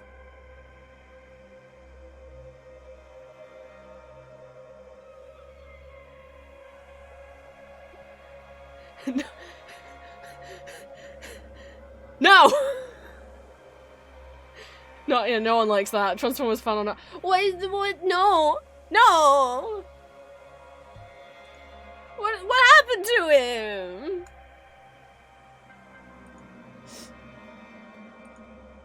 I'd take this over the lips. Chill for 1,000 years. Just what? Why did they do that to him? But I mean, honestly, the fucking Soundwave was there, and he sounded like Soundwave, like they gave him the iconic Soundwave voice. Oh, I forgot. Do you guys want to see Wheeljack in the Michael Bay movies? It might be worse than the lips. I genuinely can't. Okay, it's like body horror. Looking at the Michael Bay Transformers. Optimus is fine. Michael Bay Optimus is fine. Megatron is scary looking, but it suits him.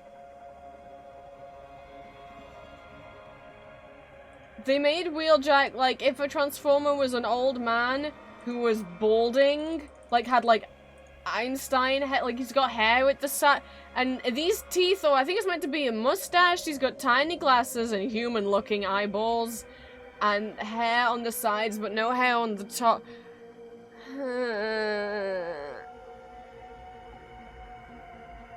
I was underprepared. I'm sorry, Green. Like, he's an actual nightmare. Like, I can't look at the Michael Bay. Like, Optimus is okay, but then again, Optimus has got the battle mask on, so how are they gonna fuck him up that badly? But, like...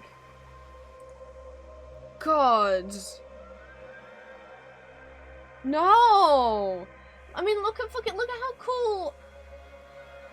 I loved the opening of the Bumblebee movie. It's so, like, if you want to watch a live-action Transformers movie, watch the Bumblebee movie. RC looks like RC, Optimus... it's fucking Soundwave! And he looks like Soundwave! Although there's a character that basically is Starscream. I mean, it's Starscream. But they don't call him Starscream, they call him Blitzwing, which is a different Transformer. Possibly because they couldn't get the rights to call him Starscream.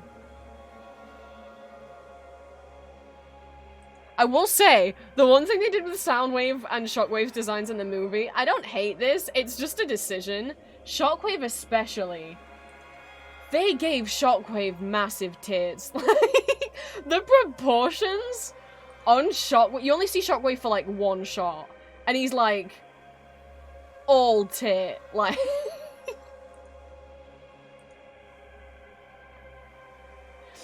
like, he's got big thighs, and big boob, but then skinny little calves and feet. And it's like this low angle shot. I don't hate this, I think it's funny. I'm okay with that. He deserves it. Just the proportions are so wacky, but I'm like, that's fine. It's Transformers, it's meant to be, lean into the wacky. Don't lean into the disturbing. Don't make it disturbing. But, like, I think the live-action movies are so afraid of looking silly. You know? I think that's what, with the Michael Bay movies, they oh my god, no. There was a Fine Brothers kids reacted original Transformers designs. Like, kids who had grown up on the Michael Bay movies and never seen the cartoons. And they were shown what the Transformers looked like in the 80s cartoon. And they were all like, ew, they look so stupid. And I'm like, I want to punch you all. I don't want to punch children. I don't. It just frustrated me because I'm like,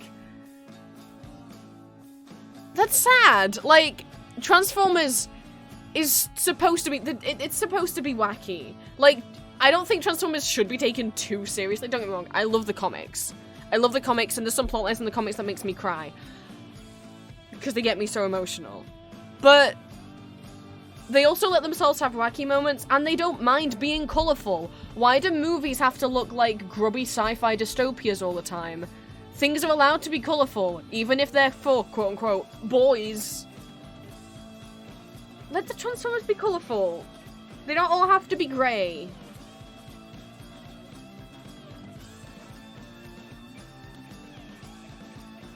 Look, I mean, look, we got a fucking cone head in the background. They gave him his cone head. Amazing. Like, even, like, just, things that have to look boring. Also, when you've got a bunch of giant robots on the screen, it helps if they're brightly coloured in a live-action movie so you can actually tell them apart.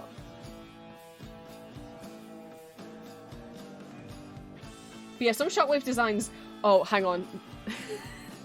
There is one picture of Shockwave from the comics. This is what we're gonna... I'll end stream on this because I'm just rambling now. Because I'll not open Hades, I'll save it for Wednesday. I want to break from stream. I'm just getting headache. It's look, it's so. It feels like there's no air. It's so like fucking humid in here. There is one picture of Shockwave from the comics where he's got even bigger, sillier proportions. I have to have the. It's. I know. I have to have it saved. So it always like. Shockwave in the comics is insane. Like.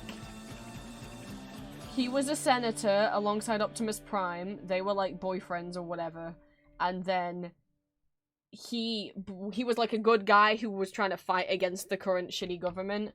And they punished him by not just doing what they did to Will, where they took off his head and replaced it with a head that just had one eye, and they took off his hands and replaced it with claws.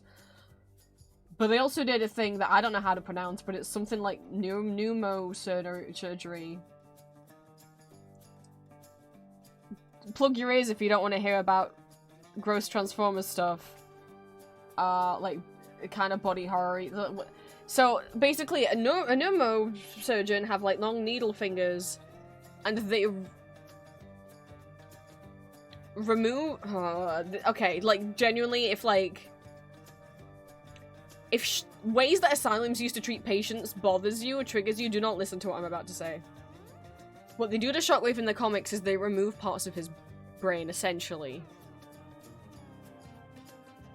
They take away his ability to feel emotions. And so, like, Shockwave in the show was always like, he's like a logic boy, but in the comics, he's like only a logic boy. Like, the shitty government take out his ability to feel emotions, and now he's like just running on logic. And the logical conclusion that his broken brain comes to is, like, everyone needs to die for the universe to be okay. It's like a Thanos-style thing, but if instead of killing half the people, he just killed everyone. Or that, like, but then he's like, no, I need to build things from the ground up. I mean, for a moment, you think he's gonna be okay. Optimus and Megatron join forces to take him down, and for a moment, he kind of gets his memories, he kind of has feelings again, and in that moment, he begs Optimus to kill him. But he doesn't die! They think he does, but he doesn't! Fucking spoilers, it's insane. He decides that everything would be better if he was just in charge. Sorry, no. What is it? He wants to, like, dismantle everything that the Transformers have believed in. The Transformers have their own religion with their, like, big 13 gods, but the gods were, like, real. They were just really powerful Transformers. And Shockwave That's what the religion has always existed. This is one continuous timeline, so that religion's always existed. But the reason why it always exists is because of Shockwave. He goes back in time to before the Transformers had a religion, and claims to be one of the 13. He calls himself Onyx Prime, and he claims to be a god, and Onyx Prime looks really fucking cool, like Smash. Just so that, like, 50,000 years later, he can come down to Cybertron as Onyx Prime and then essentially, like, rip off the mask and be like, haha, it's me, Shockwave, your religion isn't real, I founded it. It's all bullshit, you stupid idiots. That's his plan. I don't know, man. They defeat him in the end. He ends up, like, a real big bad. Here he is. We got Shockwave in the middle. We got Senator Shockwave, as he used to look, before they changed his body. And then over here, we have... On the left is his original form, in the middle is what he becomes, and then on the right is Onyx Prime when he pretends to be a god. Tee-hee.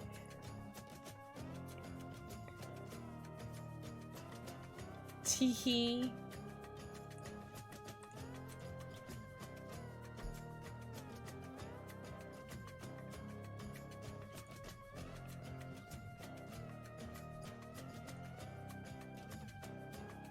Is this Onyx? Yeah, this is Onyx Prime. I was like, is this Onyx Prime or is this Death Saurus? The color schemes are very similar.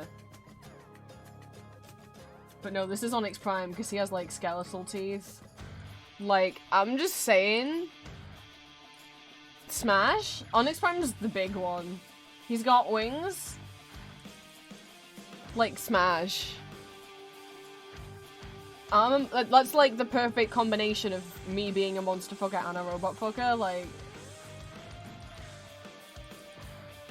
Like, Smash.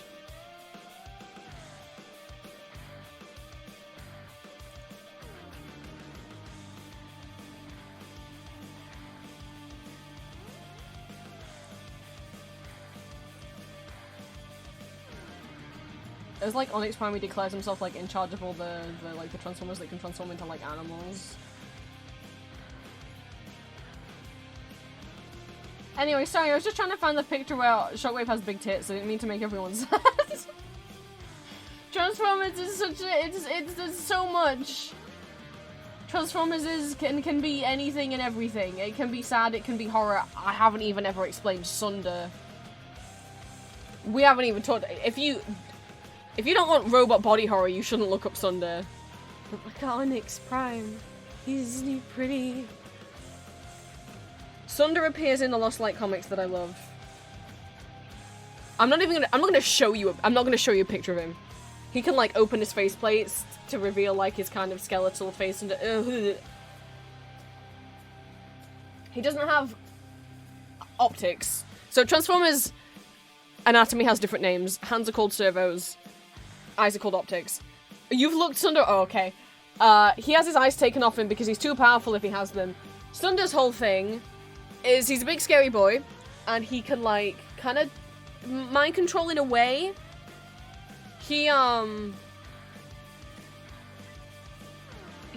Freud. Fuck Freud. Okay, so there's Freud and Rung, which our psychiatrist bots, can you guess who they're based on? But Rung's a sweet boy and Freud's an asshole who looks like he constantly has a ball gag in his mouth. To be honest, like, it is just, like, what he looks like, but I also wouldn't past him to have a ball gag in his mouth all the time, kinky little shit. Anyway, he brings Sunder aboard the Lost Light. Sunder proceeds to fuck the whole ship up by... So, you know, Transformers transform between robot form and alt mode. That alt mode can be like a car, or a plane, or a bear, right? So he forces Transformers to change, like, he mind controls them, forces them to change into that alt mode. So let's say, like, Hot Rod transforms into the car. And then he makes them forget how to transform back into robot mode. Like, they still remember that they can transform into robot mode, but their brains and their body can no longer remember how. So what happens is the next time they try to transform back into robot mode, they their body doesn't know how to do it. They go to do it, but their body doesn't know how to do it anymore. And they basically, like, turn themselves inside out. It's like, if you're like, how does robot body horror work? And you're intrigued, read the Sunder issue of the Lost Light comics. I can't remember if it's Lost Light or More Than Meets the Eye. But yeah, it's horrifying.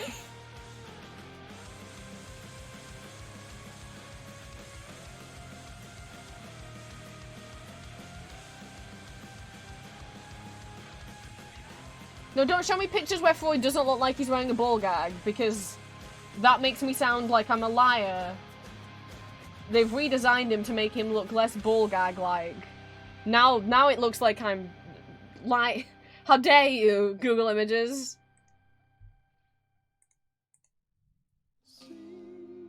I guess they brought Freud back, I didn't expect that. Here he is, piece of shit. Wrong is a good psychiatrist, this boy's stinky. I forgot he had really long arms. That's not like... It's not like they've drawn him wrong. His arms canonically do go down past his knees.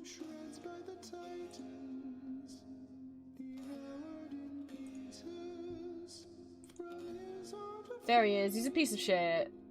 He's got really long arms and he's got a ball gag in his mouth.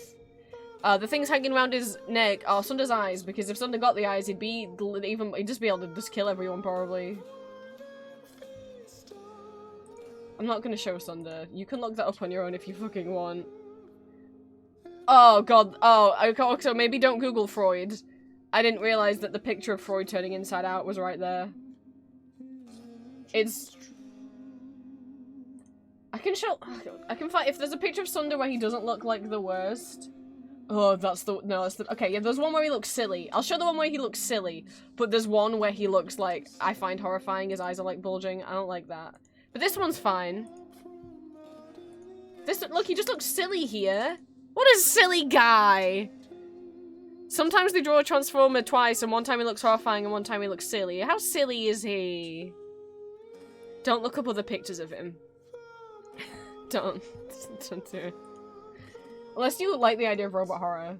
I mean, Green comparing it to something out of FNAF, yeah. Yeah, I imagine kind of like what the Springlock suits would do to someone.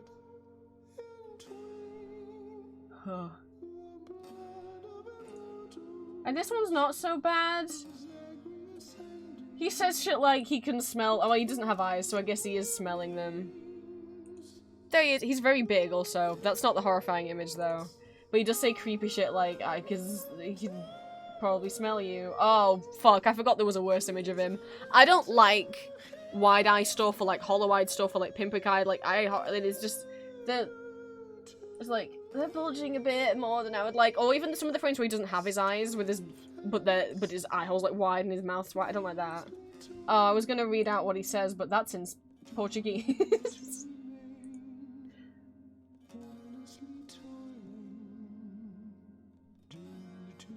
And me, a mess of angles and frequencies of sour light and brown noise and... Oh, the smell of you. You stink of sin. You reek of what you've done, and what you do again, if only you could overcome the shame of it all. I can help with that. No thank you! Get away! No thank you, Sunder! Leave the ship now! We didn't invite you here. Frankly, Freud does get turned inside out by Sunder, but it's like, you brought this upon yourself, idiot. You brought him on the ship, you fucking dumbass. You wanted him to kill everyone else and then he killed you instead. You kind of deserve that.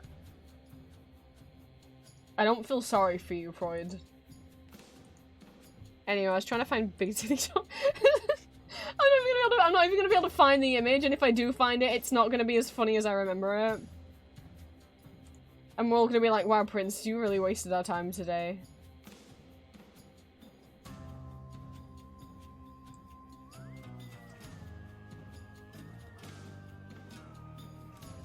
I mean, if you want an actual legit big titty transformer, then just look up Black Arachnia from Beast Wars. Unless you don't like spiders, then don't look up Black Arachnia.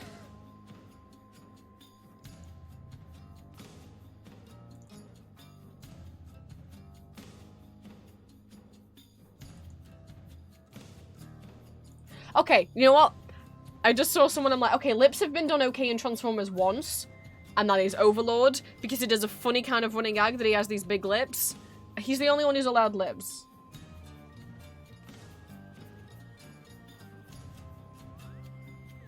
At least a running gag in the fandom. I don't know if it's a running gag in the comics. Overlord's terrible. Overlord is like, there's a few Transformers who like Megatron. No one really hates Megatron. Like, Megatron's the villain, but like in some things like the comics, he becomes a good guy, and he's not done such as worse things as like Overlord, who just enjoys torturing people, or Sunder, who's terrifying, or like Tyrest. Oh, fuck him. I don't know if I ever pronounced his name right. He's he's like basically trying to start his own religious cult. He's like pretending that all the cool things he's doing are under the guise of religion. It's like, no, you're just horrible. Yes, there's religious trauma in Transformers.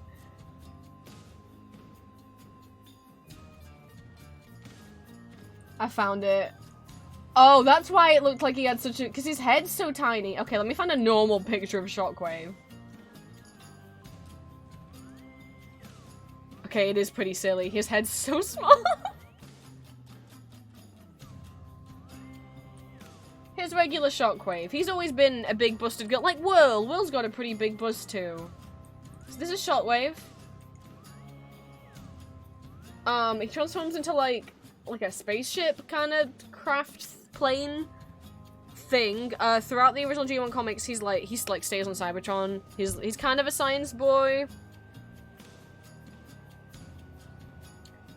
This is the picture I was trying to find. Starscream, what brings you home? Oh, Shockwave! You've changed. Hello, Astro Train and Soundwave and Blitzwing. His head's so tiny. He's like all boobage. And then he's got this teeny little waist. And then these little legs. Why is his head so small? I don't, maybe it's just his chest is so big that it's making his head look that small, because I'm like, it's about as wide as Soundwave's head, I guess. Wow, Starscream, welcome home.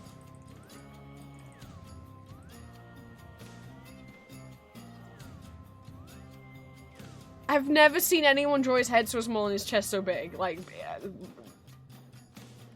Shockwave is who I misidentified as Cyclone. Well, they are both purple.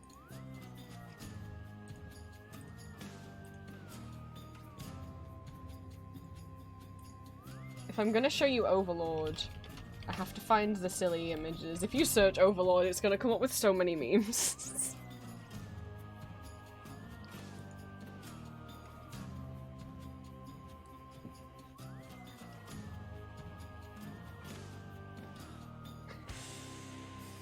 Where's the image I want? There's so much fun out of him.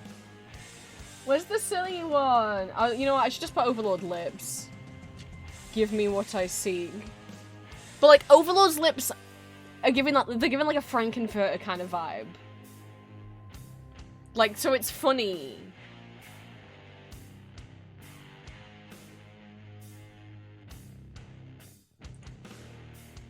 Like, you got, like, it's funny.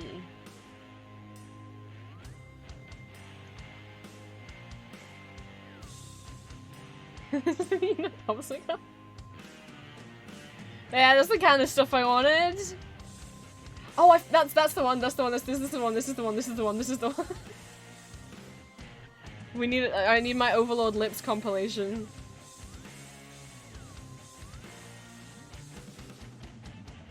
I mean, any picture, any fan art of him like applying lipstick, amazing.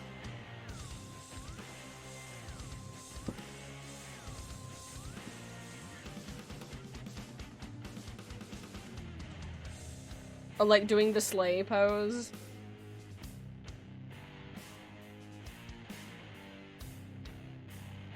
The image won't load. No, let me show people Overlord's lips.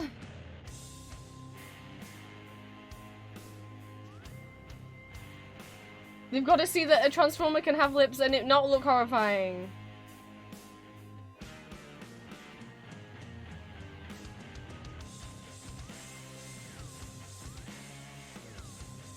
Overlord's also like crazy. Like he's taller than like Optimus. Like he's real big boy. He's way taller than Optimus. Actually, I don't know if he's way tall. He might just be a bit taller than Optimus and Megatron.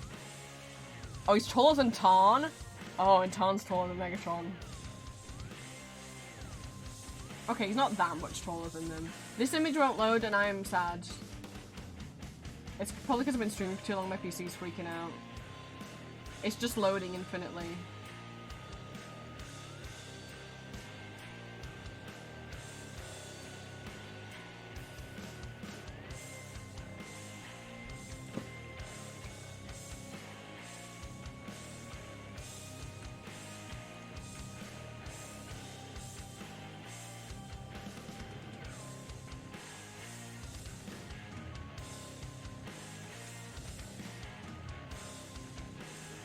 So, like, here's some tasteful fan art of Overlord.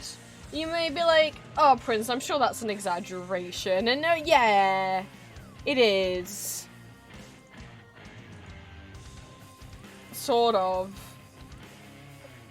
Here's what they have dubbed Sexy Lips Overlord.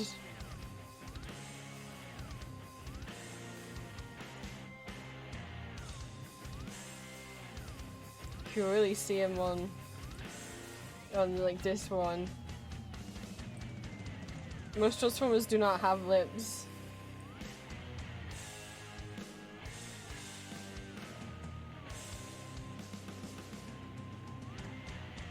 But like, because he's terrible, it's like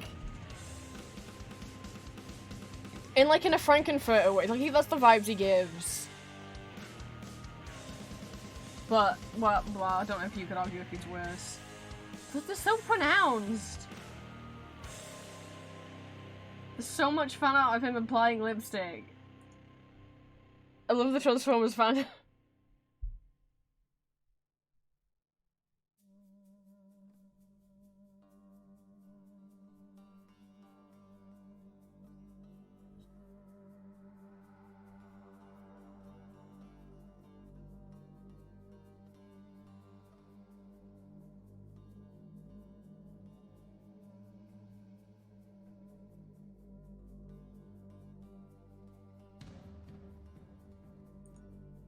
I think I should end stream now. I don't know what I'm doing. I should just go back and finish coloring the Castlevania stickers, and I forgot I had the Overlord fan art up. The Castlevania stickers, and then, or even post coloring them in, and instead get, now that all the keychains have been unlocked, I should really do those first so that I can have the pre-orders up. I don't know if you guys have money anymore after the Donothon, which thank you guys so much. My goodness. Who was drawing? Was it Victor? Red! Wow! Sorry, I was zoomed in. But now that all the keychains are unlocked, I think it makes sense maybe to have those pre-orders going while I get to work on other stickers.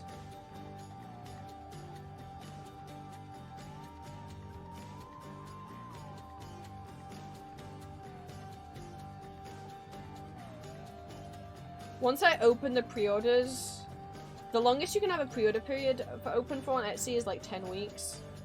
Essentially, you can schedule how long it's going to be till something ships. So, I would only be able to leave the pre-orders open for about... How long would it take? Because I'm like, how long... However, I need to think, how long would it take to manufacture all of the keychains? And like, given that it's such a big order... I mean, normally it shouldn't take more than a week, but I would give it a few weeks. So, like, I wouldn't want to risk leaving it. I could have pre-orders open for like 5 weeks before I have to buy the key, actually place the order from the manufacturer. So that gives 5 weeks to people to hopefully buy enough of the keychains that I don't make a loss ordering them, because this is going to be a lot of money.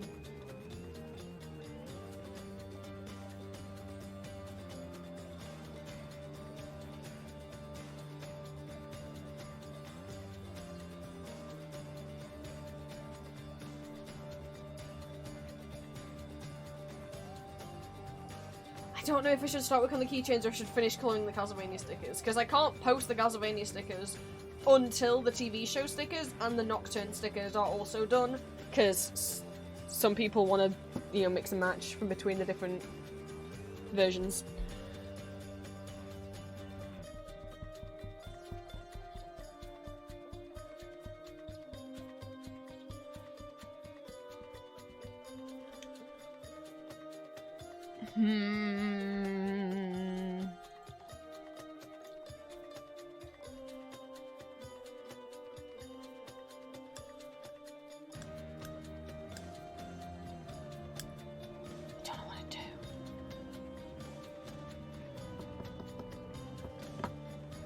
Because it's like, yeah, I'm not going to post any Castlevania ones before them are done.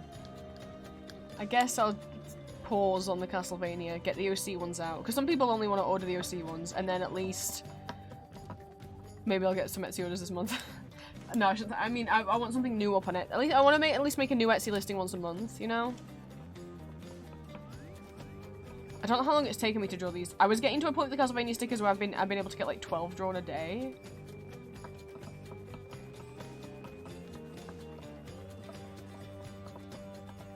That still means it's gonna take like another week if I were to that's without, that doesn't include, but let's like on days where I'm not streaming, you know?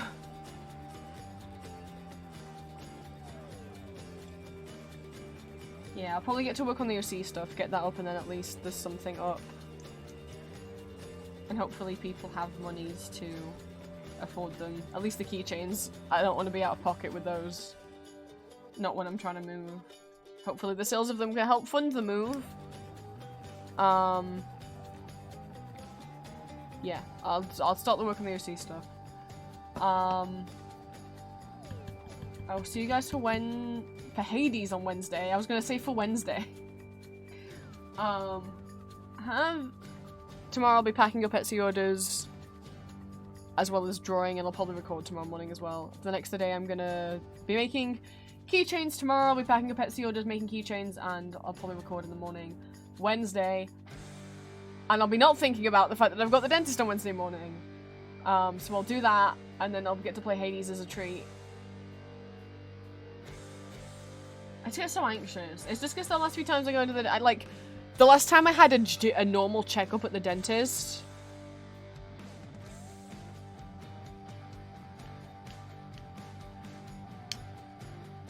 God, it was ages. It was years ago. Not because it's been years since I had a checkup. I've been seeing them so many times that they haven't bothered giving me a regular checkup. Which is, the last regular checkup I had, I don't think anything happened. But then I had to go in before my next checkup point, because it's like meant to be like every 6 months. Because of the toothache, which was the root canal problem, and then I had they couldn't see me in time for the root canal. I had to keep dosing me full of antibiotics, and then they wore off because the appointment got so delayed. And then I had it, and he didn't do it well. I had to have the root canal to replace a filling that a previous dentist had done wrong, and then the root canaling wasn't, and then I had a root canal to fix it, and then the root canal wasn't done right. And I didn't manage to get it fixed till a year later because my dentist refused to admit that he'd done anything wrong. He refused to even consider he'd done anything wrong and refused to do another x-ray because he was like, it can't be that it's reinfected. It was. But he just wouldn't do an x-ray. Probably because it would have cost money. If I like, cool, but like I'm paying you, so. Anyway, the second root canal is healing well. My not regular dentist, because like I'm not seeing him anymore. This appointment I booked on Wednesday, I asked to see a different dentist. I asked to see the same guy that my parents see. Mum was like, why don't you just ask to see him? Like, I think he's nice. And I'm like, okay. Because frankly, I don't want to go back and see the dentist I was seeing after the way that I felt not listened to. Whereas like, the guy who redid my root canal is at a different clinic. I had to go private. I couldn't do it through the NHS. A specialist endocrinologist. He is very sweet. It takes like 40 minutes to get there. But the last time he looked at it, he said it was healing well, so. There shouldn't be problems with that. And I haven't had any other toothache in any other teeth, but it's just like, every time I went to the dentist recently, is because I've been in a lot of pain. So now I'm just because I have had maybe 10 dentist appointments in the last 2 years. And so I'm just like, my memory of being in that building is being in pain. I associate being in that building with being in pain now. So...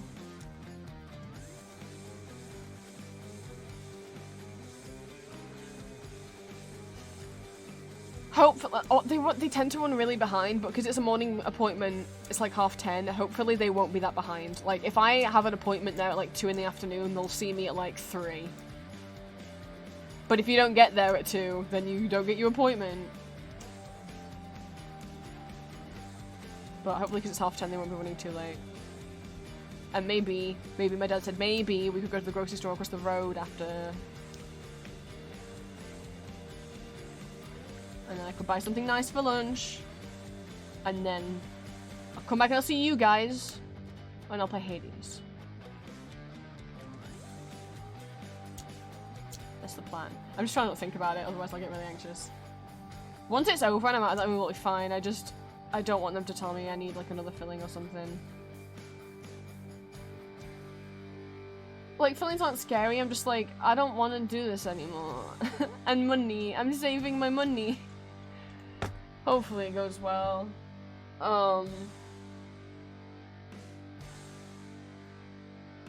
If it goes really badly, maybe stream will be cancelled. It depends on if I get really upset. I don't see why it should go badly. I've been brushing my teeth wells. I've been brushing my teeth well. I don't know why I pluralized well. That made it sound like there were wells in my teeth. You forgot about head pats? What? Actually, holy fine. So I'll do some Hades on Wednesday. Unless the dentist goes really badly and I cry, and then I'll not feel like streaming. But I'll let you guys know on Discord if that's the case. I'm gonna draw some little flower boys now.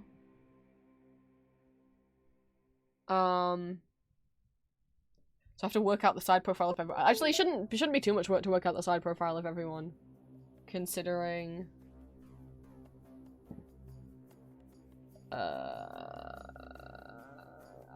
the way that I draw noses. Sorry, my brain like died for a second.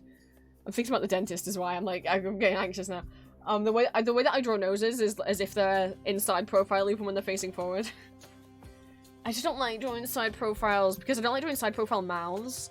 Why is side profile mouths so difficult? It's so easy to make them look terribly wrong.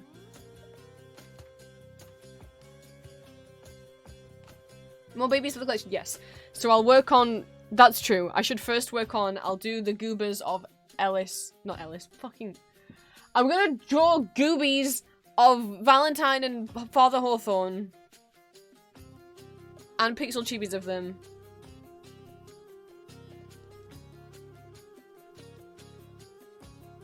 And then I'll work on the flower portraits. Should I just update the stickers as soon as they're done? I guess I could. But... maybe wait. So that people... because I think some people might want to order the stickers and then also the keychains, and I'd rather you be able to order them all at once. Rather than place 2 orders and have to pay shipping twice.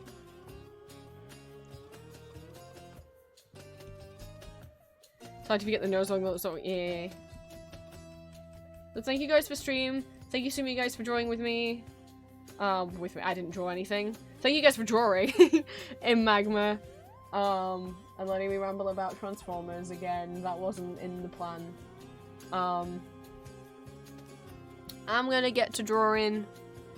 And then dinner. And then more drawing. Julia is check. I think Julia's streaming tomorrow.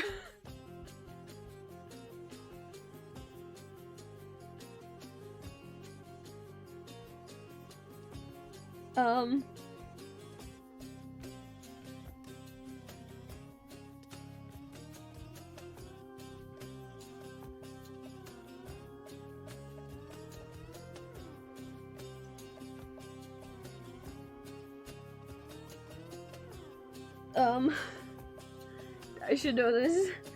I just wanted to check what she was doing. Oh, she's streaming today when she gets back from work? Oh, I guess I won't hang out with her later. Well, now I am sad. Well, that's fine. Fine. She's too busy. She's already organized to hang out with Donothon later. That's fine. No, it's fine. It's fine. But actually, yeah, she hasn't played Vampire in a while because of the Donathon, but she's gonna be booting up Vampire again today, so we'll get to see Donothon again. Dr. Reed. And then she's also streaming Sims tomorrow. Oh, I just looked, I was like, oh, she's already pre-cancelled one of her streams. I guess she knows she's busy that day. Oh! That day is my birthday. That's why she cancelled it, so she... Oh... It's very sweet. So... 8. How many hours away is 8? So you guys know what time that is for you. 2.5 hours. Julie will be streaming. Over on her channel, she'll be playing Vampire. I don't think I'll be collaborating because I don't think her PC could cope with that as well as Vampire. Tomorrow she'll be streaming Sims. And on Wednesday, I think Cryptid already left. On Wednesday, I love that the description, oh my god. The description for the events is for Vampire, it's squeezing in some Donothon time. For Sims, it's playing some good old Sims. And for the game she's playing on Wednesday, it's haha shit. Because she will be playing Outlast.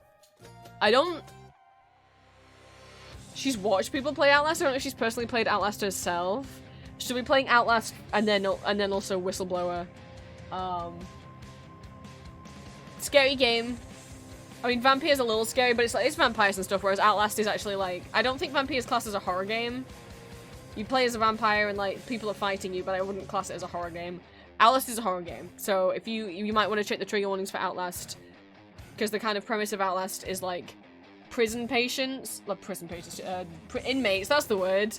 Inmates in a prison have been used to be, like, have been experimented upon, because...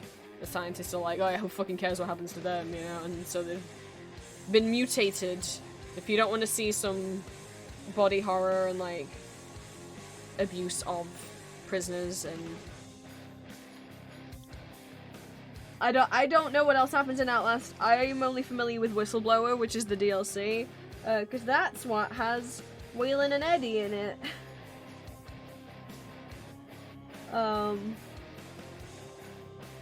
So I don't remember what happens in the core game, or I don't think I really know what happens in the core game. So you check out the trigger warnings for yourself if you think you might need to when it comes to horror games.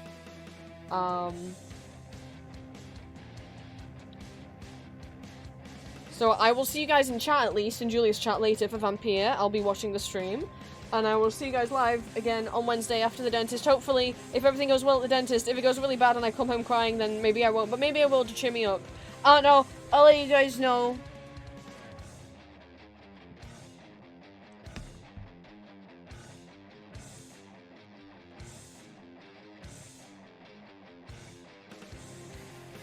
Oh, I was gonna look at maybe raiding someone, but I think she's already not live anymore. That was a short stream. She keeps having these short streams. Shy, let me raid you. Well, we'll try that another time, I guess. I'll see you guys later. Mwah.